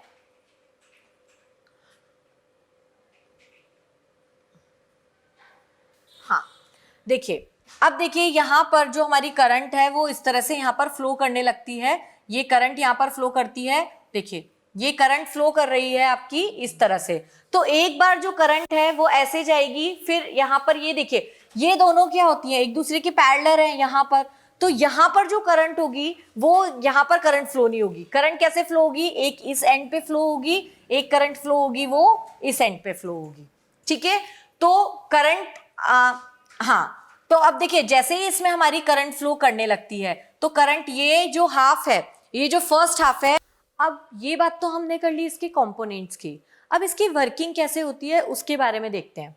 अब देखिए ये हमारी जो कॉइल है, ठीक है, इसमें क्या होगा, इसमें हमने क्या रखा है, कि स्ट्रॉन्ग मैग्नेट रखा है, या फिर हम इसमें क्या कर सकते हैं, कोई कॉइल रख सकते हैं इसके चारों तरफ। तो ये क्या करेगा, मैग्नेटिक फील्ड बनाएगा। अब वो मैग्नेटिक फील्ड कैसे भी बनाए, स्ट्रॉन्ग मैग्नेट रख के बनाए या कोई कॉइल रख के बनाए, किसी भी तरह से ये मैग्नेटिक फील्ड बना सकता है। अब जो मैग्नेटिक फील्ड की जो डायरेक्शन होगी वो ऐसे होगी, यानी कि जो मैग्नेटिक फील्ड बनेगी वो इस तरह से बनेगी, ठीक है। अब इसमें इसको चलाएगा कौन, इसमें फोर्स कैसे लगेगा, ये हमें समझना है, ठीक है। तो ये जो वायर है, इस पे हर एक वायर पर फोर्स लगना चाहिए, तभी तो ये चलेगा। तो देखिए इस पे एक तरफ जो हमारा फोर्स लगता है, ये जो वायर है इसमें जो करंट फ्लो कर रही है वो ऊपर की तरफ करंट फ्लो कर रही है, इसमें जो करंट फ्लो कर रही है वो नीचे की तरफ करंट फ्लो कर रही है, ठीक है। अब हम अपना फ्लेमिंग का लेफ्ट हैंड रूल लेते हैं। लेफ्ट हैंड हमने ले लिया, सभी ने लेफ्ट हैंड ले लिया। देखिए मैग्नेटिक फील्ड की डायरेक्शन इस साइड है, करंट हमारी ऊपर, तो हाथ को हमें ना, करंट हमारी ऊपर की तरफ, हाथ को इस तरह से ऊपर करिए, ठीक है। तो जो हमारा फोर्स लग रहा है, फोर्स कहाँ लगेगा, अंदर की तरफ। ये देखिए फोर्स, ये देखो मैंने व्हाइट तरह से दिखाया हुआ है। करंट कैसी जा रही है, ऊपर की तरफ, तो ये देखिए करंट जा रही है ऊपर की तरफ, फोर्स लग रहा है ऐसे अंदर की तरफ। यहां पर हम देखते हैं, यहां पर देखिए करंट जा रही है नीचे, तो ये जो करंट है इसको मैंने कर लिया नीचे की तरफ। अभी हमारी ऊपर थी, अभी मैंने हाथ को कर लिया ऐसे नीचे की तरफ। मैग्नेटिक फील्ड ऐसे ही जा रही है, तो फोर्स कैसा लग रहा है, देखिए बाहर की तरफ, फोर्स कैसा लग रहा है, बाहर की तरफ। तो देखिए ये जो फोर्स है जो हमारा लगता है वो कैसा लगता है, ये साइकिल का जो हम एक जो हमारा टॉर्क होता है ना, उस तरह से लगता है। एक ऐसे लगता है और एक ये ऐसे लगता है। इसको हम बोलते हैं कपल ऑफ फोर्स। क्या बोलते हैं इसको, हम बोलते हैं कपल ऑफ फोर्स। इसको हम कपल ऑफ फोर्स बोलते हैं, ठीक है। तो ये जो फोर्स होता है ये किस तरह से लगता है, जैसे हम साइकिल का हैंडल है इसको ऐसे मूव करते हैं, ठीक है, ऐसे मूव करते हैं तो वो रोटेट तो होती है लेकिन साइकिल आगे नहीं जाती। क्यों, क्योंकि वो रोटेट हो रही है। एक होता है रोटेशन मोशन और एक होता है लीनियरली मोशन। लीनियर मोशन में क्या होता है, चीजें आगे की तरफ जाती हैं, और रोटेशनल मोशन में क्या होता है, वो उसी तरह घूमती है। जैसे पंखा है, हम बोलते हैं पंखा चलता है, तो वो चल के आगे क्यों नहीं जाता, क्योंकि वो क्या कर रहा है, रोटेट हो रहा है। उसमें कौन सा मोशन है, रोटेशन मोशन है, ठीक है। तो इसके अंदर जो होता है वो कपल ऑफ फोर्स लगता है। अब इस पे और इस पे, यहां पर भी एक फोर्स लगता है और यहाँ नीचे भी एक फोर्स लगता है, लेकिन ये दोनों एक दूसरे से क्या है, करंट भी हमारी ऐसे फ्लो कर रही है और हमारा मैग्नेटिक फील्ड भी ऐसे फ्लो कर रहा है, तो दोनों क्या है, 90 डिग्री पर नहीं है, ठीक है। दोनों क्या है, दोनों क्या एक दूसरे के पैरेलल हैं। दोनों जब एक दूसरे के पैरेलल हैं तो क्या होगा, ये कैंसिल हो जाएंगे। या इसको हम थोड़ा सा टेढ़ा करते हैं और यहाँ पर एक फोर्स लगाते हैं, तो ये क्या होता है, ये इसको ऊपर ले जाना चाहता है, ये इसको नीचे ले जाना चाहता है। तो ये जो फोर्स है इसको बोल दीजिए F, इसको बोला हमने F1, इसको बोला F2, ये हो गया F3 और ये हो गया F4।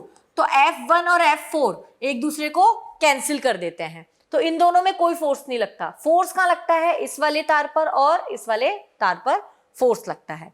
ये बात समझ में आ गई। अब क्या होता है, ये तो एक तो टॉर्क वाली बात समझ में आई, कपल ऑफ फोर्स होता है टॉर्क, ये इस तरह से मूव करता है ना, ये ऐसे, यानी कि ये मूव तो करता है लेकिन किस तरह से, जैसे साइकिल के हैंडल को हम मोड़ते हैं, ठीक है, एक हैंडल को ऐसे पकड़ा और एक हैंडल को ऐसे पकड़ा, ये इस तरह से मूव करता है, ठीक है।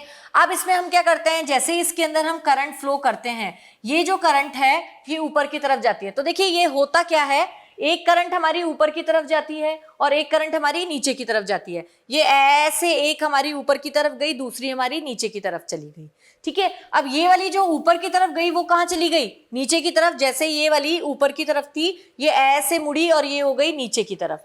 ये नीचे की तरफ जाती है तो यहाँ पर ये क्या किससे कनेक्ट है? Split ring. ये स्प्लिट रिंग से कनेक्ट है। ये जो स्प्लिट रिंग है, अब भाई क्या होगा, यहाँ पर जाकर हम ऐसा तो कर नहीं सकते, यहाँ पर मोटर घूम रही है तो हम जाके इसकी डायरेक्शन को चेंज कर दें, ऐसा तो हम करेंगे नहीं।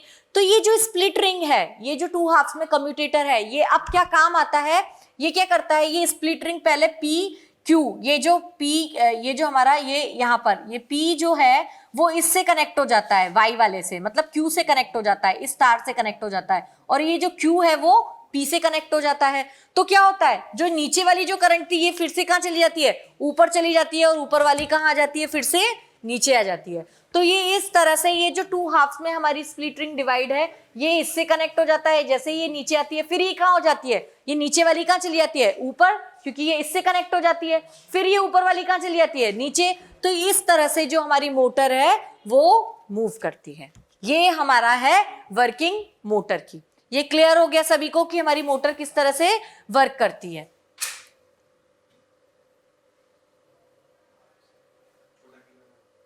देखिए working, when current flow through a coil, two long conductor experience a force opposite direction. दोनों अपोजिट डायरेक्शन में, एक का डायरेक्शन ये है, एक डायरेक्शन ये है, एक इस साइड फोर्स लगाता है, एक इस साइड फोर्स लगाता है। These force are equal and opposite on act on body different point. और दोनों फोर्स क्या होते हैं? अपोजिट डायरेक्शन में होते हैं, अलग अलग पोजीशन पे फोर्स लगा रहे होते हैं। Therefore they make a couple of force, ये कपल ऑफ फोर्स बनाते हैं, इसको हम बोलते हैं couple of force, which can create torque. और ये क्या क्रिएट करता है? टॉर्क क्रिएट करता है। Due to this torque the coil start rotating. और जैसे ही ये टॉर्क क्रिएट करता है, इस पे फोर्स लगता है, कॉइल रोटेट करना शुरू कर देती है। When one conductor comes to the top connected ring come to connect with the second brush and the direction of current reverse। और जैसे ही एक कंडक्टर, जैसे ही इसमें करंट फ्लो करती है, कंडक्टर मूव करने लगता है, तो स्प्लिट रिंग का कम्यूटेटर क्या करता है, वो दूसरे से टच कर जाता है, तो वो नीचे वाली करंट ऊपर आ जाती है, और उसमें क्या लगे हुए हैं? Carbon brush. वो क्या करते हैं? इसको पुश करते रहते हैं, करंट को क्या करते हैं? चार्जेस को पुश करते रहते हैं। और ये जो मोटर है हमारी, इस तरह से पहले ऐसे फिर ऐसे मूव करती रहती है, ठीक है। फिर से, now the conductor at top goes back the bottom, then after half the circle again the direction of current reverse and the conductor move to the top. फिर से वहां पर क्या होता है? करंट की डायरेक्शन रिवर्स हो जाती है। और ये करंट की डायरेक्शन रिवर्स करने का काम कौन कर रहा है? आर्मेचर कॉइल, स्प्लिट रिंग जो हमने लगा रखी है वो कर रही है। In this way the conductor move up and down. इससे क्या होता है? इसमें हमारा मूव्स, कंडक्टर क्या है? ऊपर और नीचे मूव करता रहता है।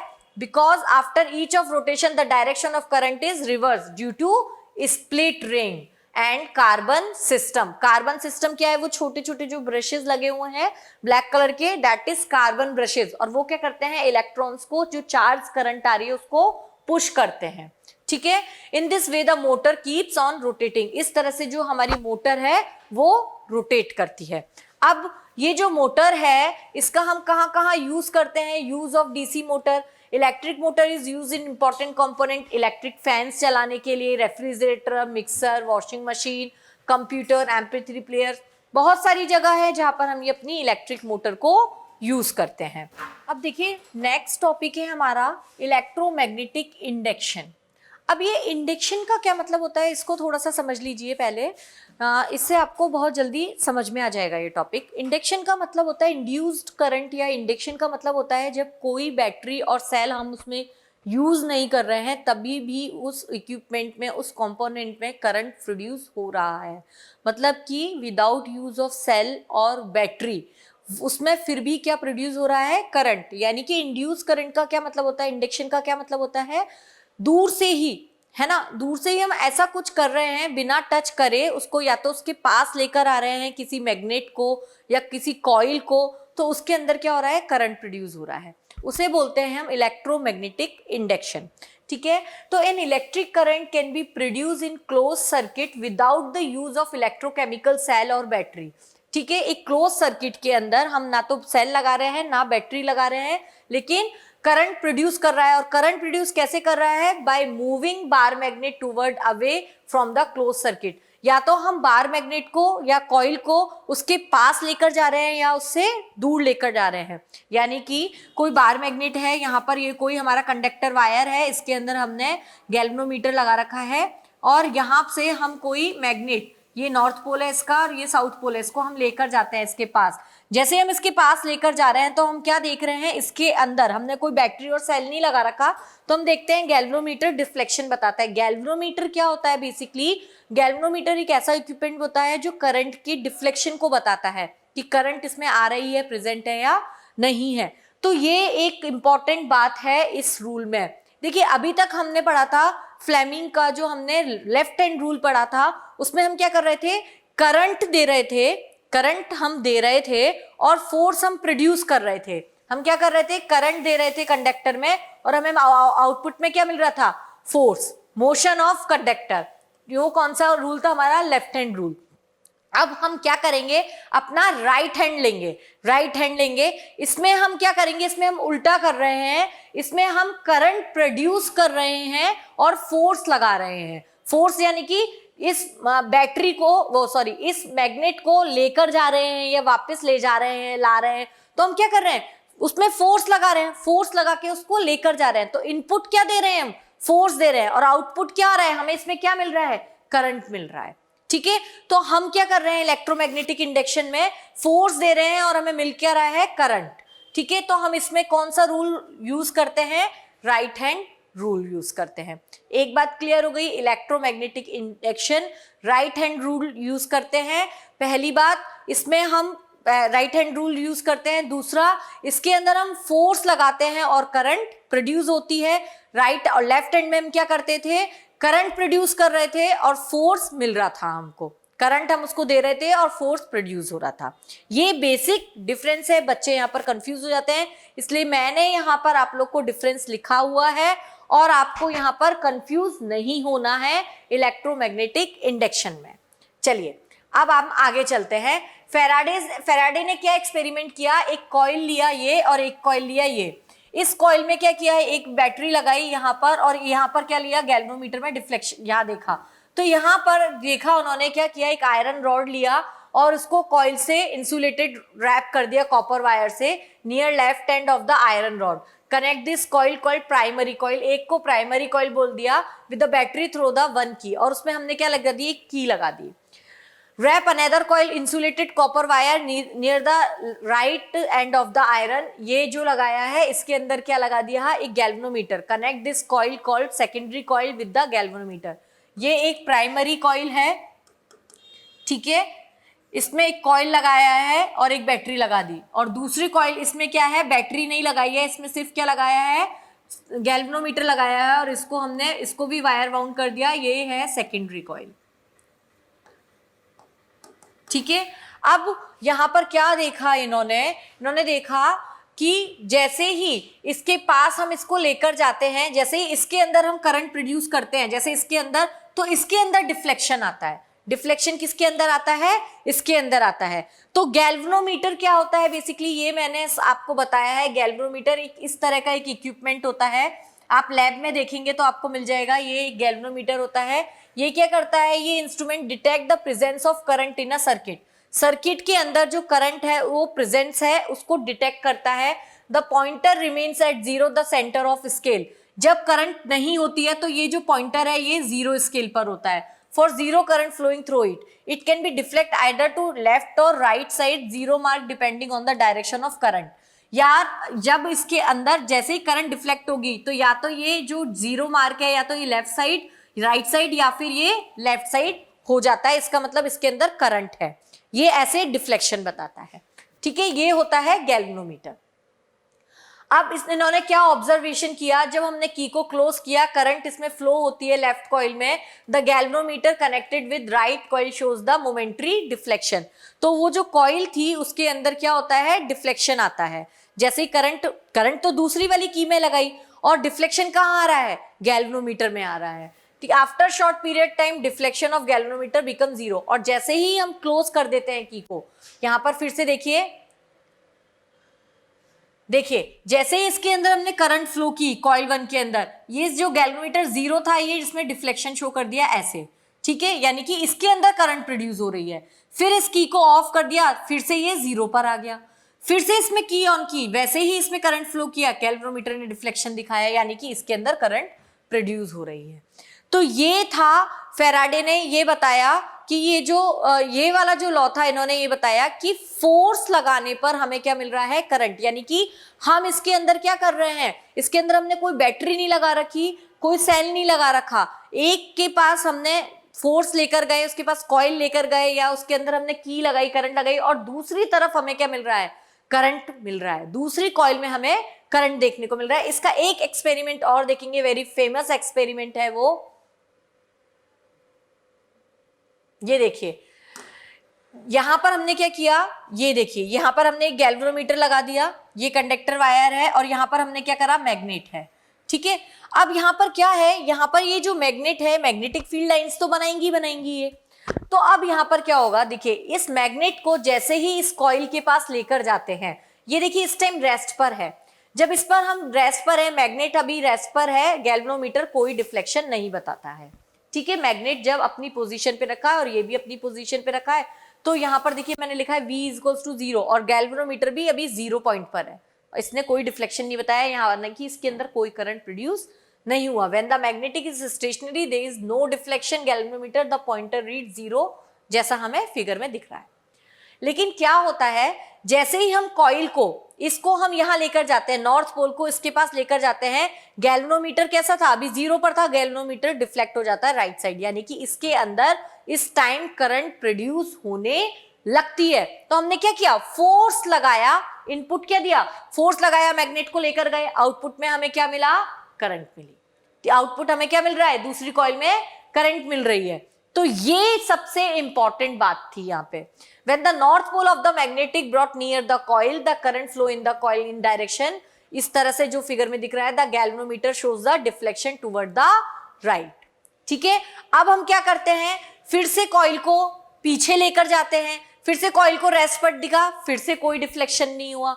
अब हमने क्या किया, कॉइल को पीछे लेकर गए, जैसे या तो आगे लेकर जा रहे हैं या पीछे, फिर से हम जब पीछे लेके जाते हैं तो हम देखते हैं गैल्वेनोमीटर में ये लेफ्ट साइड डिफ्लेक्शन होता है।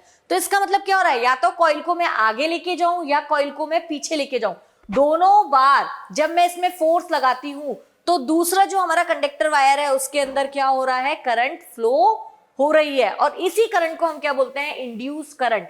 यानी कि बिना बैटरी और बिना सेल के जो करंट प्रोड्यूस हो रही है, इसको हम बोलते हैं इंड्यूस करंट, ठीक है। इसी तरह से ये भी, from this experiment Faraday concluded that, Faraday ने क्या कंक्लूजन निकाला इस एक्सपेरिमेंट से, the galvanometer shows the deflection when current flow in the coil only when there is relative motion between the coil of the and the magnet. यानी कि जब इसके अंदर मोशन होता है, रिलेटिव मोशन होता है, तभी गैल्वेनोमीटर क्या करता है, डिफ्लेक्शन शो करता है। The direction of deflection reverse if the direction of motion is reverse. तो हमने देखा डिफ्लेक्शन, अगर हम उसको पीछे लेकर चले गए तो गैल्वेनोमीटर का डिफ्लेक्शन का जो डायरेक्शन है वो भी लेफ्ट साइड हो गया, और आगे लेके गए तो वो गैल्वेनोमीटर क्या बता रहा है, रिवर्स बता रहा है, राइट साइड बता रहा है। तो जो डायरेक्शन होगी वो भी रिवर्स हो जाएगी फोर्स के आगे पीछे होने से, ठीक है। तो when magnet moved away from the coil, the magnetic field around the coil decreases. The decreased magnetic field induce potential difference across the end of the coil. देखिए जैसे ही हम मैग्नेट को, यहाँ पर हमारी ये मैग्नेट है, यहाँ पर ये कॉइल है, ये जो कॉइल है ये कंडक्टर कॉइल है, और यहाँ पर हम मैग्नेट को लेकर गए, ठीक है। तो जब हम मैग्नेट को इसके पास लेकर जाते हैं तो यहाँ पर देखिए इतनी सारी मैग्नेटिक फील्ड लाइंस इससे कनेक्ट होती हैं, इतनी सारी, कितनी सारी, इतनी सारी। लेकिन जब हम इसको दूर लेके जाते हैं इस कंडक्टर वायर से, तो कितनी लाइंस रह जाती हैं, सिर्फ एक या दो लाइंस रह जाती हैं, मैग्नेटिक फील्ड लाइंस जो बनती हैं इसके अंदर, भाई मैग्नेट फील्ड लाइन से ही तो इसमें करंट प्रोड्यूस हो रही है, तो मैग्नेटिक फील्ड लाइंस कितनी रह जाती हैं, एक या दो ही रह जाती हैं। जो अभी तक बहुत सारी 8-10 बन रही थी, बहुत सारी बन रही थी, जब हम इसको दूर लेकर जाते हैं तो इसमें कितनी रह जाती है, 1 या 2 मैग्नेटिक फील्ड लाइंस रह जाती हैं। तो when the magnetic moved away from the coil, the magnetic field around the coil decreases. The decreases magnetic field induce potential difference across the end of the coil. और इन दोनों के बीच में जब ये डिक्रीज हो जाती है तो इनके बीच में क्या होता है, एक पोटेंशियल डिफरेंस क्रिएट होता है, और इस पोटेंशियल डिफरेंस को हम क्या कहते हैं, इंड्यूस पोटेंशियल डिफरेंस कहते हैं। जब भी हम इस, फिर से समझिए इसको, जब हम ये मैग्नेट को हम इसके पास लेकर आए तो इतनी सारी मैग्नेटिक फील्ड लाइंस इसके पास होती हैं, तो इसके साथ पास करंट में डिफ्लेक्शन आता है। लेकिन जब इसको हम दूर लेकर जाते हैं तो मैग्नेटिक फील्ड लाइंस कम हो जाती हैं, और जब ये कम हो जाती है तो इसके अंदर, इसके बीच में एक पोटेंशियल डिफरेंस क्रिएट होता है, और जो वो पोटेंशियल डिफरेंस क्रिएट होता है उसको हम क्या कहते हैं, induce potential difference. This presence of the current in the circuit shows by the deflection of the galvanometer। और ये तभी भी इसमें करंट प्रोड्यूस होता है, इस वाले जो कंडक्टर वायर है इसके अंदर करंट प्रोड्यूस होता है, जिसको हम डिफ्लेक्शन देखते हैं गैल्वेनोमीटर से। The current in the circuit is known as induced current। और इस करंट को हम क्या कहते हैं, इंड्यूस करंट कहते हैं। स्टूडेंट्स, इंड्यूस करंट क्या होता है, पूछा जाता है 1 मार्क्स में। 1 मार्क्स में आपके एग्जाम में ये पूछा जाता है, और कई बार पूछा गया है कि इंड्यूस करंट क्या होता है। तो आपको ये डेफिनेशन लिखनी है कि जब हम कॉइल के पास क्या लेकर जाते हैं, जब पास में लेकर जाते हैं मैग्नेट को तो बहुत सारी मैग्नेटिक फील्ड लाइंस होती हैं, लेकिन जब हम इससे दूर लेके जाते हैं तो मैग्नेटिक फील्ड लाइंस कम हो जाती है, उनके बीच में एक पोटेंशियल डिफरेंस क्रिएट हो जाता है। ये पोटेंशियल डिफरेंस क्रिएट होने से इसको हम बोलते हैं इंड्यूस पोटेंशियल डिफरेंस, और इसके अंदर एक करंट प्रोड्यूस होती है गैल्वेनोमीटर में जो डिफ्लेक्शन दिखाता है, उस करंट को हम बोलते हैं इंड्यूस्ड करंट। ठीक है, तो ये बात क्लियर हो गई। When the magnet is stationary, the magnetic field around the coil is constant। और जब हमारा मैग्नेट कांस्टेंट होता है, यानी कि जब मैग्नेट यहाँ पर रखी हुई है, यहाँ फोर्स हमने नहीं लगाया, और यहाँ पर हमारी कॉइल है, ये कंडक्टर वायर है यहाँ पर, और यहाँ पर ये गैल्वेनोमीटर है। ठीक है, तो जब हम इसको इसके पास नहीं लेकर जाते, ये रेस्ट पर होता है, तो इसमें कोई डिफ्लेक्शन नहीं होता, ना ही कोई पोटेंशियल डिफरेंस होता है। Therefore, no potential difference is set up across the coil, hence no current flow through the circuit। इसलिए कोई करंट इसमें फ्लो नहीं करता है। ठीक है, अब इसकी डायरेक्शन के लिए फिर से हम क्या देखेंगे, वही right hand rule. Right hand rule में हमें क्या पता है, देखिए इसमें हम क्या लगा रहे हैं, फोर्स लगा रहे हैं, और करंट हमें प्रोड्यूस करनी है। इनपुट क्या है, फोर्स। तो देखिए फिर से ये जो होगा, ये मैग्नेटिक फील्ड की डायरेक्शन, ये करंट की डायरेक्शन, और ये जो होगी फोर्स की डायरेक्शन। यहां पर देखिए, ये जब राइट हैंड रूल था, लेफ्ट हैंड रूल था, तो इसमें देखिए ये करंट की डायरेक्शन इसमें ऐसे और ये ऐसे, दोनों एक दूसरे के क्या होती हैं, अपोजिट होती हैं। ठीक है, तो यहां पर देखिए ये फ्लेमिंग का राइट हैंड रूल है। राइट हैंड रूल में फिर से ये वाली फोर्स की डायरेक्शन, ये वाला मैग्नेटिक फील्ड की डायरेक्शन, और ये करंट की डायरेक्शन। ये देखिए मैग्नेटिक फील्ड की डायरेक्शन, ये करंट की डायरेक्शन, ये मूवमेंट ऑफ कंडक्टर, जिसको हम मोशन या फोर्स की डायरेक्शन बोलते हैं। तो मैंने इसमें यही लिखा हुआ है, the direction of induce current can B obtained by. Induce current की जो डायरेक्शन है वो हमें किससे निकालनी है, ये वाली जो फिंगर है हमारी, थर्ड फिंगर जो है, इससे हम बताएंगे इंड्यूस करंट की डायरेक्शन को। इसमें हमने यही लिखा हुआ है। तो नेक्स्ट टॉपिक हमारा क्या है, इलेक्ट्रिक जनरेटर। तो अब देखिए स्टूडेंट्स, इलेक्ट्रिक जनरेटर और इलेक्ट्रिक मोटर में हमारा क्या डिफरेंस होता है। इलेक्ट्रिक मोटर में हम क्या कर रहे थे, इलेक्ट्रिक मोटर में हम इलेक्ट्रिसिटी दे रहे थे और मैकेनिकल एनर्जी में कन्वर्ट कर रहे थे, यानी कि इलेक्ट्रिकल एनर्जी मैकेनिकल एनर्जी में कन्वर्ट हो रही थी। इलेक्ट्रिक मोटर में हम क्या कर रहे हैं, फोर्स दे रहे हैं और इलेक्ट्रिक करंट प्रोड्यूस हो रही है, यानी कि मैकेनिकल एनर्जी दे रहे हैं, फोर्स यानी कि हम क्या दे रहे हैं, मैकेनिकल एनर्जी, और कन्वर्ट क्या हो रही है, इलेक्ट्रिकल एनर्जी। तो दोनों के जो कंपोनेंट्स हैं स्टूडेंट्स वो बिल्कुल सेम है, उसमें कोई डिफरेंस नहीं है। ठीक है, तो चलिए स्टार्ट करते हैं। An electric device used to convert mechanical energy into electrical energy is called the electric generator. अब इसका जो प्रिंसिपल है वो क्या है, ये इलेक्ट्रोमैग्नेटिक इंडक्शन पर वर्क करता है। इलेक्ट्रोमैग्नेटिक इंडक्शन, क्योंकि हम इसमें क्या कर रहे हैं, कोई बैटरी और कोई सेल नहीं दे रहे हैं, और इसके अंदर क्या कर रहे हैं, फोर्स लगा रहे हैं और करंट प्रोड्यूस हो रहा है। ठीक है, अब देखिए इसका जो डायग्राम है वो बिल्कुल सेम ही है, इसके कंपोनेंट्स भी सेम है, बस हमने क्या किया है, यहाँ पर गैल्वेनोमीटर लगा दिया है और एक रेजिस्टेंस भी हम यहाँ पर लगा सकते हैं, जैसे हम बता देंगे हमारे घर पर लाइट इस तरह से आती है।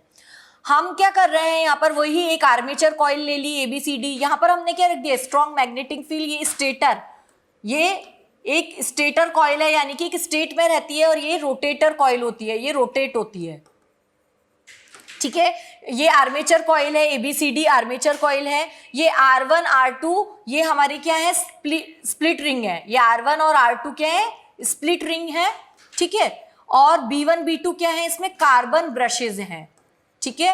कंपोनेंट्स मैं आपको यही बता रही हूं, उसको हम बार बार रीड नहीं करेंगे, ये कार्बन ब्रशेज हैं। अब इसमें होता क्या है, ये स्ट्रॉन्ग मैग्नेटिक फील्ड, यहां पर क्या होता है, ये जो स्टेटर कॉइल है और ये रोटेटर कॉइल है, ये जो मैग्नेट है इसके बीच में ये क्या बनाते हैं, मैग्नेटिक फील्ड बनाते हैं, ठीक है। अब ये कैसे बनाते हैं, ये बनाते हैं कि ये किसी भी तरह से मैग्नेटिक फील्ड बनाते हैं, ये एक मैग्नेटिक फील्ड इसके बीच में बनती है। अब जब ये मैग्नेटिक फील्ड इसके बीच में बन जाती है, तो अब क्योंकि यहाँ पर कोई भाई करंट तो दे नहीं रहे, इलेक्ट्रिसिटी तो दे नहीं रहे, तो ये चलता कैसे है भाई, ये जनरेटर चलता कैसे है, तो हम इसमें क्या करते हैं, ये जो रोटेटर कॉइल है ना, इसको रोटेट करते हैं, ये ABCD आर्मेचर कॉइल है। तो क्या होता है, यहाँ पर ये रोटेटर कॉइल इस मैग्नेटिक फील्ड्स के बीच में इस तरह से लगा हुआ है, तो ये क्या करता है, ये देखिए आधे टाइम इसमें करंट ऊपर की तरफ जा रही है, आधे टाइम इसमें करंट नीचे की तरफ जा रही है। तो जब इसमें करंट आधे टाइम ऊपर की तरफ जाती है तो ये ऐसे कट करता है, और आधे टाइम इसको ये इस तरह से कट करता है, ठीक है। तो होता क्या है, इसका फ्लेमिंग का राइट हैंड रूल हम देखते हैं। राइट हैंड में हम फिर से थंब स्ट्रेच करते हैं, ये हमारा फोर्स की डायरेक्शन, ये हमारी मैग्नेटिक फील्ड, और ये वाला हमारा करंट की डायरेक्शन बताता है। तो हम देखिए इसमें करंट कहाँ जा रही है, ऊपर की तरफ, तो मैंने करंट कर ली ऊपर की तरफ, मैग्नेटिक फील्ड ऐसे, तो फोर्स का लग रहा है बाहर की तरफ, तो देखिए मैंने व्हाइट कलर का ये एरो बना रखा है बाहर की तरफ। फिर से करंट नीचे की तरफ, तो देखिए इसको मैं कर लेती हूँ नीचे, करंट नीचे की तरफ, मैग्नेटिक फील्ड ऐसे, तो फोर्स कहाँ लग रहा है, अंदर की तरफ, ये इस तरह से। तो दोनों एक दूसरे के अपोजिट फोर्स लग रहे हैं, और करंट भी एक दूसरे के अपोजिट जा रही है, एक तरफ ऊपर की तरफ जा रही है, एक बार नीचे की तरफ जा रही है।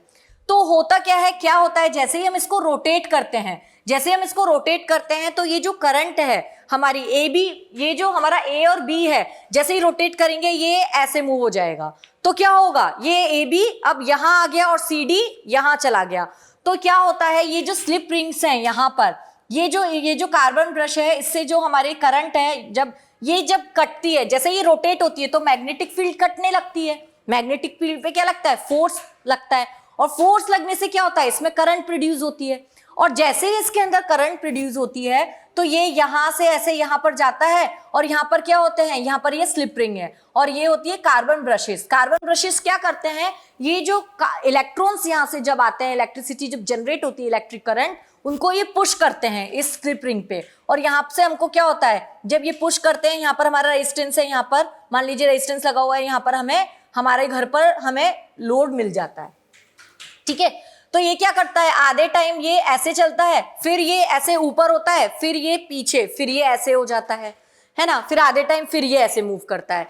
तो इसी तरह से ये बार बार ऐसे और ऐसे, ये इस तरह से आधे टाइम ऐसे, आधे टाइम ऐसे, ये मूव करता रहता है। जो चार्ज की ट्रेन है हमारी कैसे चलती है, इस तरह से, ऐसे ऐसे। जैसे कि एक साइकिल को अगर हम देखें, तो साइकिल का जो आगे का पहिया है वो ऐसे है और पीछे ऐसे है, ठीक है, ये इस तरह से होता है।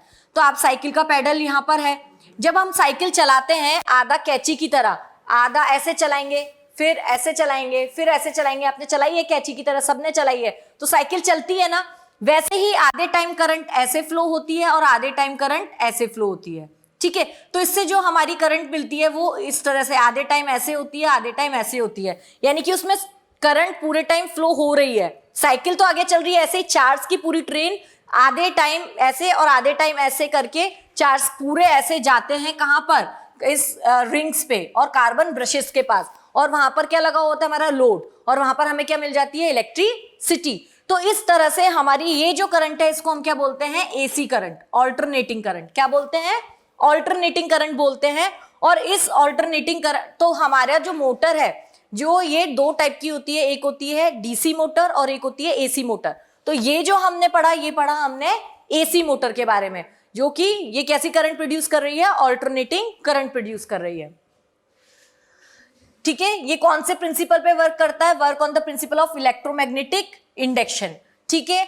अब ये कितने टाइप का होता है, AC जनरेटर और DC जनरेटर।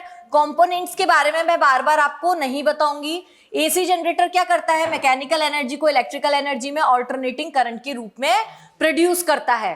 कंपोनेंट्स हम पढ़ चुके हैं, आर्मेचर है, एबीसीडी आर्मेचर कॉइल, एक स्ट्रॉन्ग मैग्नेटिक फील्ड, एन और नॉर्थ और साउथ पोल के बीच में हमारी आर्मेचर कॉइल रखी हुई है, ये इसमें बताया है। कंस्ट्रक्शन में स्लिप रिंग क्या होती है, ये 2 एंड्स होते हैं इसके, R1 और R2, ये रिंग्स कनेक्ट रोटेट होती हैं आर्मेचर कॉइल के साथ। और ब्रशेस क्या होती हैं, 2 कार्बन ब्रशेस हैं, B1 और B2, ये रहे, इनको ये प्रेस करती हैं स्लिप रिंग को, और इसमें क्या होता है, brushes are fix with the slip ring. Brushes क्या होती है, कार्बन ब्रशेस क्या होती है, फिक्स होती है, और स्लिप रिंग क्या होती है, रोटेट होती रहती हैं, ठीक है, rotate along with the armature. These brushes are connect to external circuit across with the output obtain. तो हमें यहां से ये ब्रशेस क्या करती है, इनको पुश करती रहती है, और वहां पर हमको क्या मिल जाता है, हमारा आउटपुट मिल जाता है। तो ये तो था हमारा वर्किंग में भी हम वही लिखेंगे कि जैसे ही हम आर्मेचर कॉइल को क्या करते हैं, आर्मेचर कॉइल को रोटेट करते हैं, मैग्नेटिक फील्ड प्रोड्यूस होता है, मैग्नेटिक फील्ड प्रोड्यूस होने से करंट प्रोड्यूस होती है। The direction of induce current in the coil is determined by the Fleming right hand rule, और राइट हैंड रूल से हमने डायरेक्शन फाइंड की थी। उसके बाद फर्स्ट हाफ में कैसे चलती है, brush B, first half the direction revolution through the brush B2 in the next revolution reverse direction, the process is repeated, बार बार वही प्रोसेस हमारा रिपीट होता रहता है, और हमें इलेक्ट्रिसिटी मिल जाती है, हमारा आउटपुट मिल जाता है, ठीक है। तो ये तो बात हो गई थी हमारी डीएसी के लिए, ठीक है, ऑल्टरनेटिंग करंट। अब डीसी जनरेटर के लिए हम क्या करते हैं, डीसी जनरेटर भी क्या करता है, मैकेनिकल एनर्जी को इलेक्ट्रिकल एनर्जी में करंट कन्वर्ट करता है, लेकिन किसमें, डायरेक्ट करंट। डायरेक्ट करंट क्या होता है, इसमें हम डायग्राम में थोड़ा सा चेंज कर देंगे। यहां पर हम क्या करते हैं, ये 2 हाफ्स में हमारी जो स्लिप रिंग है ना, इसको 2 हाफ्स में कन्वर्ट कर देते हैं, और फिर यहाँ पर भी है वही गैल्वेनोमीटर, और ये जो मैग्नेटिक फील्ड की डायरेक्शन है, उसमें हम क्या करते हैं, एक पूरी स्लिप रिंग यहाँ लगी होती है और एक यहाँ लगी हुई होती है, इस तरह से वो एक इससे अटैच होती है और एक इससे अटैच होती है, यहाँ पर कर देते हैं 2 हाफ्स में कन्वर्ट। तो क्या होता है, जैसे ही मैग्नेटिक फील्ड कट होती है, एक बार कट होती है ऊपर की साइड, एक बार कट होती है नीचे की साइड, तो स्लिप रिंग क्या करती है, पहले इससे कनेक्ट हो जाती है, फिर बाद में इससे कनेक्ट हो जाती है। तो चार्ज क्या होते हैं, पूरे हमारे एक साथ ऐसे चलते हैं, इस तरह से। उसमें क्या हो रहा था, स्लिप रिंग क्या थी, 2 हाफ्स में डिवाइड नहीं थी, तो चार्ज कैसे चल रहे थे, एक बार ऐसे, फिर एक बार ऐसे, एक बार ऐसे, ऐसे पूरा मूव नहीं कर रहे थे, पूरा मूव नहीं कर रहे थे। लेकिन इसमें क्या होता है, ये 2 हाफ्स में डिवाइड है, तो ये वाला पहले इससे कनेक्ट हो जाएगा, फिर ये वाला इससे कनेक्ट हो जाएगा, तो चार्ज क्या होंगे, ऊपर वाली करंट नीचे, नीचे वाली करंट ऊपर, ये इस तरह से पूरा रोटेट हो जाएगा। तो चार्ज की जो पूरी ट्रेन है, चार्ज जो चलेंगे वो पूरे कैसे चलेंगे, डायरेक्ट चलेंगे, ठीक है, एक लाइन में चलेंगे। तो ये जो करंट कहलाती है डायरेक्ट करंट, ठीक है। तो इसमें भी कंस्ट्रक्शन वही है, ये हमारी आर्मेचर कॉइल है, ये हमारे ये रोटेशन कॉइल है, ये रेक्टेंगुलर होती है, ये परमानेंट मैग्नेट, या इसको हम बोल सकते हैं स्टेटर होती है ये कॉइल। यहाँ पर हमारे कार्बन ब्रशेस जुड़े हुए हैं, ये R1 R2 स्प्लिट रिंग है, ये गैल्वेनोमीटर है, और ठीक है। तो इस तरह से ये हमारा, हम इसको बार बार कंपोनेंट्स के बारे में बार बार नहीं पढ़ेंगे, सेम कंपोनेंट्स है। वर्किंग भी आपकी सेम ही है, बस उसमें क्या होता है, 2 हाफ्स में हमारी स्प्लिट रिंग डिवाइड हो जाती है। तो when the coil DC generator rotate the magnetic field, induced potential differences produce the coil. So induced potential difference gives the rise the flow the current through the bulb and hence the bulb glow. तो हमने एक bulb लगा रखा है उसमें, तो उससे क्या होता है, जैसे induced potential difference create होगा, बल्ब हमारा ग्लो करने लग जाएगा। DC generator, the flow of current in the circuit is the same direction along the coil rotate in the magnetic field. तो DC generator में क्या हो रहा है, पूरी करंट रोटेट हो रही है एक ही डायरेक्शन में, कैसी डायरेक्शन में, सेम डायरेक्शन में। This is because the brushes always connect with the arm of the armature moving up and other brushes connect with the armature moving downward the magnetic field, ठीक है। तो क्योंकि brushes हमारी इस तरह से, स्प्लिट रिंग जो है वो हमारी इस तरह से कनेक्ट है, कार्बन ब्रश इस तरह से, इसलिए यहाँ पर जो करंट फ्लो होती है वो डायरेक्ट फ्लो होती है, एक ही डायरेक्शन में फ्लो होती है, एक ही डायरेक्शन में फ्लो होती है। तो इसलिए हम यहाँ पर क्या करते हैं, देखिए डीसी जो करंट होती है वो कैसी होती है, वो होती है डायरेक्ट करंट, ये इस तरह से एक ही डायरेक्शन में फ्लो होती है। और जो एसी होती है वो कैसे होती है, ऑल्टरनेटिंग, ए इस तरह से, ठीक है। ये होती है डीसी और ये होती है एसी। ठीक है, तो ये टॉपिक हमारा क्लियर हो गया। अब नेक्स्ट टॉपिक है स्टूडेंट्स हमारा domestic electric circuit. Domestic electric circuit ये है, हमें इसमें ये बताना है जैसे पावर हाउस से हमारे घर तक जो इलेक्ट्रिसिटी आती है वो किस तरह से आती है। तो जो हमारा स्ट्रीट लाइट जो खंबा लगा हुआ होता है उसमें 4 तरह के वायर होते हैं। एक वायर होता है रेड कलर का, एक होता है ब्लू कलर का, एक होता है येलो कलर का और एक होता है न्यूट्रल। ये जो न्यूट्रल है ये पावर हाउस से ही आता है। ये चारों जो तार होते हैं ये पावर हाउस से आते हैं हमारे पास। ठीक है, इसमें ये जो तीनों वायर होते हैं ये कहलाते हैं फेज वायर होते हैं। ठीक है, लेकिन जो रेड और ब्लू ये जो इनके बीच में जो वोल्टेज होता है वो होता है 410 410 वोल्ट। ऐसे ब्लू और येलो के बीच में 410 वोल्ट, रेड और येलो के बीच में भी 410 वोल्ट का होता है। ये जो होता है ये बहुत ज्यादा हाई वोल्टेज होते हैं, ये हम घर में यूज नहीं करते हैं, ये इंडस्ट्रीज में यूज किया जाता है। जो हमारे घर में जो फेज आता है वो कौन सा होता है, रेड और न्यूट्रल या ब्लू और न्यूट्रल, येलो और न्यूट्रल। ये जो होते हैं ये होते हैं 220 वोल्ट के और यही हम अपने घर में यूज करते हैं। तो 3 तरह के वायर हमारे घर में यूज होते हैं। एक होता है रेड या फिर कोई भी कलर हो सकता है, रेड, ब्लू और येलो में से कोई भी हो सकता है। तो मैंने जैसे रेड लिया है तो ये रेड होता है, ये होता है फेज वायर, ये हमें पावर हाउस से ही मिलता है। दूसरा होता है न्यूट्रल। न्यूट्रल जो होता है ये ब्लैक कलर का होता है, ये भी हमें पावर हाउस से न्यूट्रल करके वहीं से मिलता है, ये फेज वायर होता है। और तीसरा होता है अर्थ। ये अर्थ जो होता है वो हमारे घर के बाहर ही हम गड्ढा खोद के बनाते हैं। जो इलेक्ट्रिशियन जब आता है जो हमारे घर में पूरी फिटिंग करता है तो ये अर्थ वायर, ग्रीन कलर का एक वायर बनता है। आपने देखा होगा अपने घर में कि 2 वायर के, एक ग्रीन और रेड और ब्लैक के साथ एक ग्रीन कलर का वायर पूरे घर के साथ जाता है। वो जो वायर होता है वो होता है अर्थिंग वायर। ठीक है, तो ये तो था एक छोटा सा, मैंने इसका आपको इंट्रो दिया।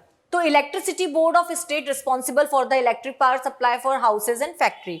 The electric power is supply to the houses और factory through underground cable, overhead wires on poles, overhead wires cable 3 in number.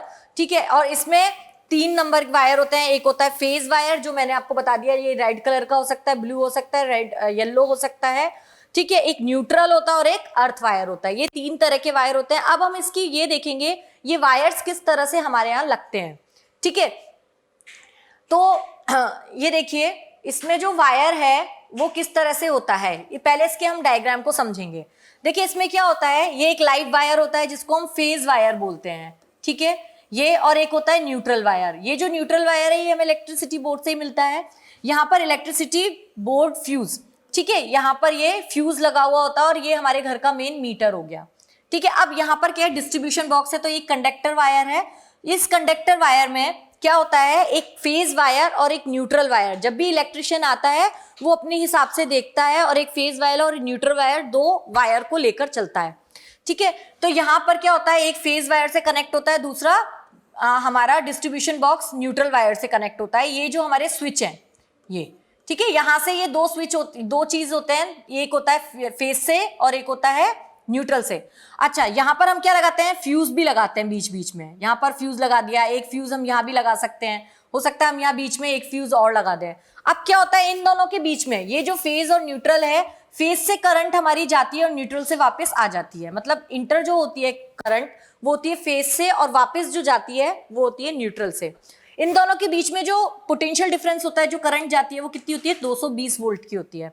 फिर उसके बाद मान लीजिए हमारा एक रूम है, ये इसके अंदर हमें वोल्टेज, हमें क्या करना है, स्विच बोर्ड लगाने हैं। तो हम क्या करेंगे, एक तार, ये जो रेड वाला, ये वाला जो तार जा रहा है, इसको हम क्या करते हैं, इसको हम यहाँ से कनेक्ट कर देते हैं स्विच से। और दूसरा हमारे लिए यहाँ पर हमें लगाना है पंखा, तो हमने फैन लगा दिया। फिर यहाँ से हम इसको स्विच से कनेक्ट कर देते हैं और यहाँ पर हमें लगानी है मान लीजिए ट्यूबलाइट, तो हमने ट्यूबलाइट लगा दी। फिर मान लीजिए यहाँ पर हमें खाली छोड़ना है इस सर्किट को, स्विच से हमने सॉकेट खाली छोड़ दिया। अब इन तीनों सबके बीच में सबको कितनी करंट मिलनी चाहिए, 220 220 220, तीनों को कितनी करंट मिलेगी, 220। उसके बाद हम क्या करेंगे, अगर हमें नेक्स्ट रूम में जाना है, नेक्स्ट रूम में भी हम जाएंगे इस तरह से, 2 वायर लेंगे, एक फेज वायर एक neutral wire. Phase wire switch से कनेक्ट होगा इस तरह से और जो हमारा फैन है वो यहाँ पर कनेक्ट हो जाएगा। फिर दूसरा ये यहाँ पर स्विच है, यहाँ पर ये हमारी ट्यूबलाइट कनेक्ट हो जाएगी। इस तरह से इन सबके बीच में 220 वोल्ट का, हर किसी को कितनी सप्लाई मिलती है, 220 वोल्ट सप्लाई मिलती है। ठीक है, ये बात हमारी क्लियर हो गई। अगर हम ऐसा करें कि ये जो फेज और न्यूट्रल है, तो हम क्या करते हैं, हमारा जो इलेक्ट्रिशियन क्या करता है, मान लीजिए ये फेज है, ठीक है, और ये न्यूट्रल है। तो हमने यहाँ पर ये स्विच लगाया और यहाँ पर हमने फैन लगा दिया, तो क्या होगा, प्लग ऑन करेंगे, न्यूट्रल पर प्लग ऑन करेंगे तो यहाँ पर क्या होगा, सॉरी यहाँ पर हमने स्विच के पास ही हमने यहाँ फैन लगा दिया और ये न्यूट्रल है, इसको हमने इससे खाली छोड़ दिया। जैसे ही हम स्विच ऑन करेंगे फैन तो ऑन हो जाएगा, लेकिन जैसे ही स्विच ऑफ करेंगे तो ये न्यूट्रल से ना कनेक्ट होकर फेज से कनेक्ट होगा, और फेज में कितनी करंट है 220 वोल्ट की, तो हमें क्या लगेगा, शॉक लग सकता है। इसलिए जो भी हमारा सर्किट जब भी कनेक्ट होता है तो हमें अगर फैन लगाना है तो हम किस पॉइंट पे लगाते हैं, हमेशा न्यूट्रल वाले पॉइंट पे लगाते हैं, ठीक है, फेज पे नहीं लगाते हैं, ठीक है, क्योंकि फेज से हमारी करंट आती है और न्यूट्रल से हमारी करंट जाती है। एक तो ये बात ध्यान रखना है। मान लीजिए कभी आपके घर में ये कूलर की एक बॉडी है, उसमें क्या लगा हुआ है, एक पंप लगा हुआ है, पंप में क्या है, एक फेज वायर है और एक न्यूट्रल वायर है। कभी ऐसा होता है कुछ गड़बड़ हो जाती है, जो ये फेज वायर ना इस कूलर की बॉडी से टच हो जाता है, और यहाँ पर हम खड़े हुए हैं ग्राउंड पे, और यहाँ पर इस फेज पे कितना वोल्ट होता है 220 वोल्ट, और हम यहाँ पर खड़े हैं तो हमें क्या होगा, हमें यहाँ पर झटका लगेगा, शॉक लग जाएगा, हम गिर भी सकते हैं, हमारा माइंड डेड हो सकता है, हमारा ब्रेन डेड हो सकता है और हमारी डेथ भी हो सकती है, ठीक है। तो हम इसके लिए क्या करते हैं, यहाँ पर एक न्यूट्रल वायर लगा देते, सॉरी अर्थ वायर लगा देते हैं। यहाँ पर अर्थ वायर लगाने से क्या होगा, ये जो अर्थ वायर होगा तो यहाँ पर इसका क्या होगा, रेजिस्टेंस हो जाएगा बहुत कम। I = V upon R, Ohm's law से हमने ये बात पढ़ी है। जब रेजिस्टेंस हो जाएगा बिल्कुल जीरो तो करंट हो जाएगी बहुत ज्यादा, और जब करंट हो जाएगी बहुत ज्यादा तो यहाँ पर जो फ्यूज लगाए वो फ्यूज उड़ जाएगा और लाइट बंद हो जाएगी आपकी। तो होता क्या है, जैसे ही यहाँ पर हमने अर्थ वायर लगाया है तो ये जैसे ही ये बॉडी इससे टच होती है तो ये यहाँ पर जाके अर्थ वायर में जाके ये 220 वोल्ट का जो है वो अर्थिंग में चला जाता है, और हमें शॉक नहीं लगता और करंट बहुत ज्यादा हो जाती है। करंट बहुत ज्यादा होने से क्या होता है, फ्यूज उड़ जाता है, तो हमको करंट नहीं लगता। लेकिन अगर हम सोचें यहाँ पर कि फ्यूज यहाँ से हमने 5 एम्पियर की करंट भेजी और यहाँ पर हमने फ्यूज लगा रखा है कोई पतला, तो हम उसमें सोचें कि मोटा फ्यूज कर दें, फ्यूज को मोटा कर दें। मान लीजिए 20 एम्पियर की करंट अब इसमें से फ्लो हो गई और मोटा कर दिया, मान लीजिए 50 एम्पियर की करंट फ्लो होने लग गई, तो क्या होगा, ये जितने भी वायर्स हैं सब जलने लग जाएंगे। तो फ्यूज को कभी भी मोटा नहीं करना चाहिए, फ्यूज हमेशा कैसा रहेगा, पतला रहेगा, फ्यूज का जो वायर है वो पतला रहना चाहिए। इसीलिए हम क्या करते हैं, घर के साथ पूरे हम उसमें एक वायर ऐड करते हैं जिसे हम क्या कहते हैं, अर्थ वायर। और ये अर्थ वायर, ये जो रेड वायर और ये जो न्यूट्रल वायर है, इसके साथ साथ घर के हर कनेक्शन में एक ग्रीन कलर का वायर जुड़ा हुआ होता है जिसे हम क्या कहते हैं, अर्थ वायर कहते हैं। ये बहुत इंपॉर्टेंट होता है, इससे क्या होता है, हमें शॉक नहीं लगता है, ठीक है। तो ये था हमारा इलेक्ट्रिसिटी बोर्ड में हमारा कैसे डोमेस्टिक इलेक्ट्रिक सर्किट क्या होता है। तो इसकी थ्योरी मुझे समझाने की जरूरत नहीं है, डायग्राम से मैंने आपको पूरा समझा दिया है। आई होप आपको ये समझ में आ गया होगा। तो यहाँ पर ये चैप्टर तो आपका होता है फिनिश। अब हम इसके कुछ करेंगे क्वेश्चंस, ठीक है, कि हम आपके एग्जाम्स में किस तरह के क्वेश्चंस आते हैं वो क्वेश्चंस हम करेंगे। अब करते हैं क्वेश्चंस। क्वेश्चन फर्स्ट है, the change in magnetic field lines in a coil is the cause of induce electric current in it. जैसे ही मैग्नेटिक फील्ड लाइन में चेंज होता है, कब होता है, जब उसमें इंड्यूस करंट प्रोड्यूस होती है। Name of the underlying phenomena, उसको हम क्या बोलते हैं, इंड्यूस करंट बोलते हैं। उस फिनोमिना को क्या बोलते हैं हम, इंड्यूस करंट बोलते हैं, ठीक है। तो ये हो गया 1 मार्क्स का क्वेश्चन। इस तरह का क्वेश्चन आता है आपका 1 मार्क्स का। नेक्स्ट क्वेश्चन है, what is an electromagnetic, list any 2 uses. Electromagnet क्या होता है, जब हम किसी मैग्नेट के पास क्या करते हैं, इलेक्ट्रिक करंट पास करते हैं तो उसमें इलेक्ट्रोमैग्नेटिक फील्ड प्रोड्यूस होती है। इलेक्ट्रिक करंट पास होने से उसमें क्या होती है, मैग्नेटिक फील्ड प्रोड्यूस होती है। और ये जो मैग्नेट होती है इसको हम क्या बोलते हैं, टेम्परेरी मैग्नेट कहती है। और ये बिहेव करती है, ये कैसा बिहेव करती है, मैग्नेट की तरह बिहेव करती है। तो ये तो कहलाता है आपका इलेक्ट्रोमैग्नेट क्या होता है, ठीक है। अब इसके 2 यूज क्या है, इसका एक तो यूज क्या कर सकते हैं, हैवी चीज को उठाने के लिए, लिफ्ट करने के लिए, जैसे क्रेन वगैरह होते हैं उसमें लिफ्ट करते हैं ना, हैवी चीज को उठाने के लिए, लिफ्ट के लिए उसका यूज करा जा सकता है। दूसरा, ट्रांसफार्मर में उसका यूज किया जा सकता है, ठीक है। तो इस तरह के क्वेश्चन है, ये भी आपका 2-3 मार्क्स में इस तरह के क्वेश्चन पूछे जा सकते हैं, ठीक है। नेक्स्ट क्वेश्चन क्या है आपका, draw level diagram show N electromagnet is made. तो इलेक्ट्रोमैग्नेट कैसे बनता है उसका हमने लेवल डायग्राम ड्रॉ किया हुआ है। ये एक सोलेनॉइड है, ये कंडक्टर वायर है, इसके अंदर हम क्या करेंगे, सॉइलेनॉइड में क्या होता है हमारा, स्ट्रेट मैग्नेटिक फील्ड होती है, यानी कि ये कैसा बिहेव करता है, एक इलेक्ट्रोमैग्नेट की तरह बिहेव करता है। इसमें हमने क्या लगा दी, एक बैटरी लगा दी, जैसे इसके अंदर करंट पास होती है तो ये कैसा बिहेव करता है, एक इलेक्ट्रोमैग्नेट की तरह बिहेव करता है। तो हमने ये डायग्राम बना दिया इसका, तो ये भी आपका 1 मार्क्स में सिर्फ डायग्राम अगर आपका पूछा है तो 1 मार्क्स में ये पूछा जा सकता है। नेक्स्ट क्वेश्चन है, list 2 ways to increasing the strength of electromagnetic if the material of the electromagnetic is fix.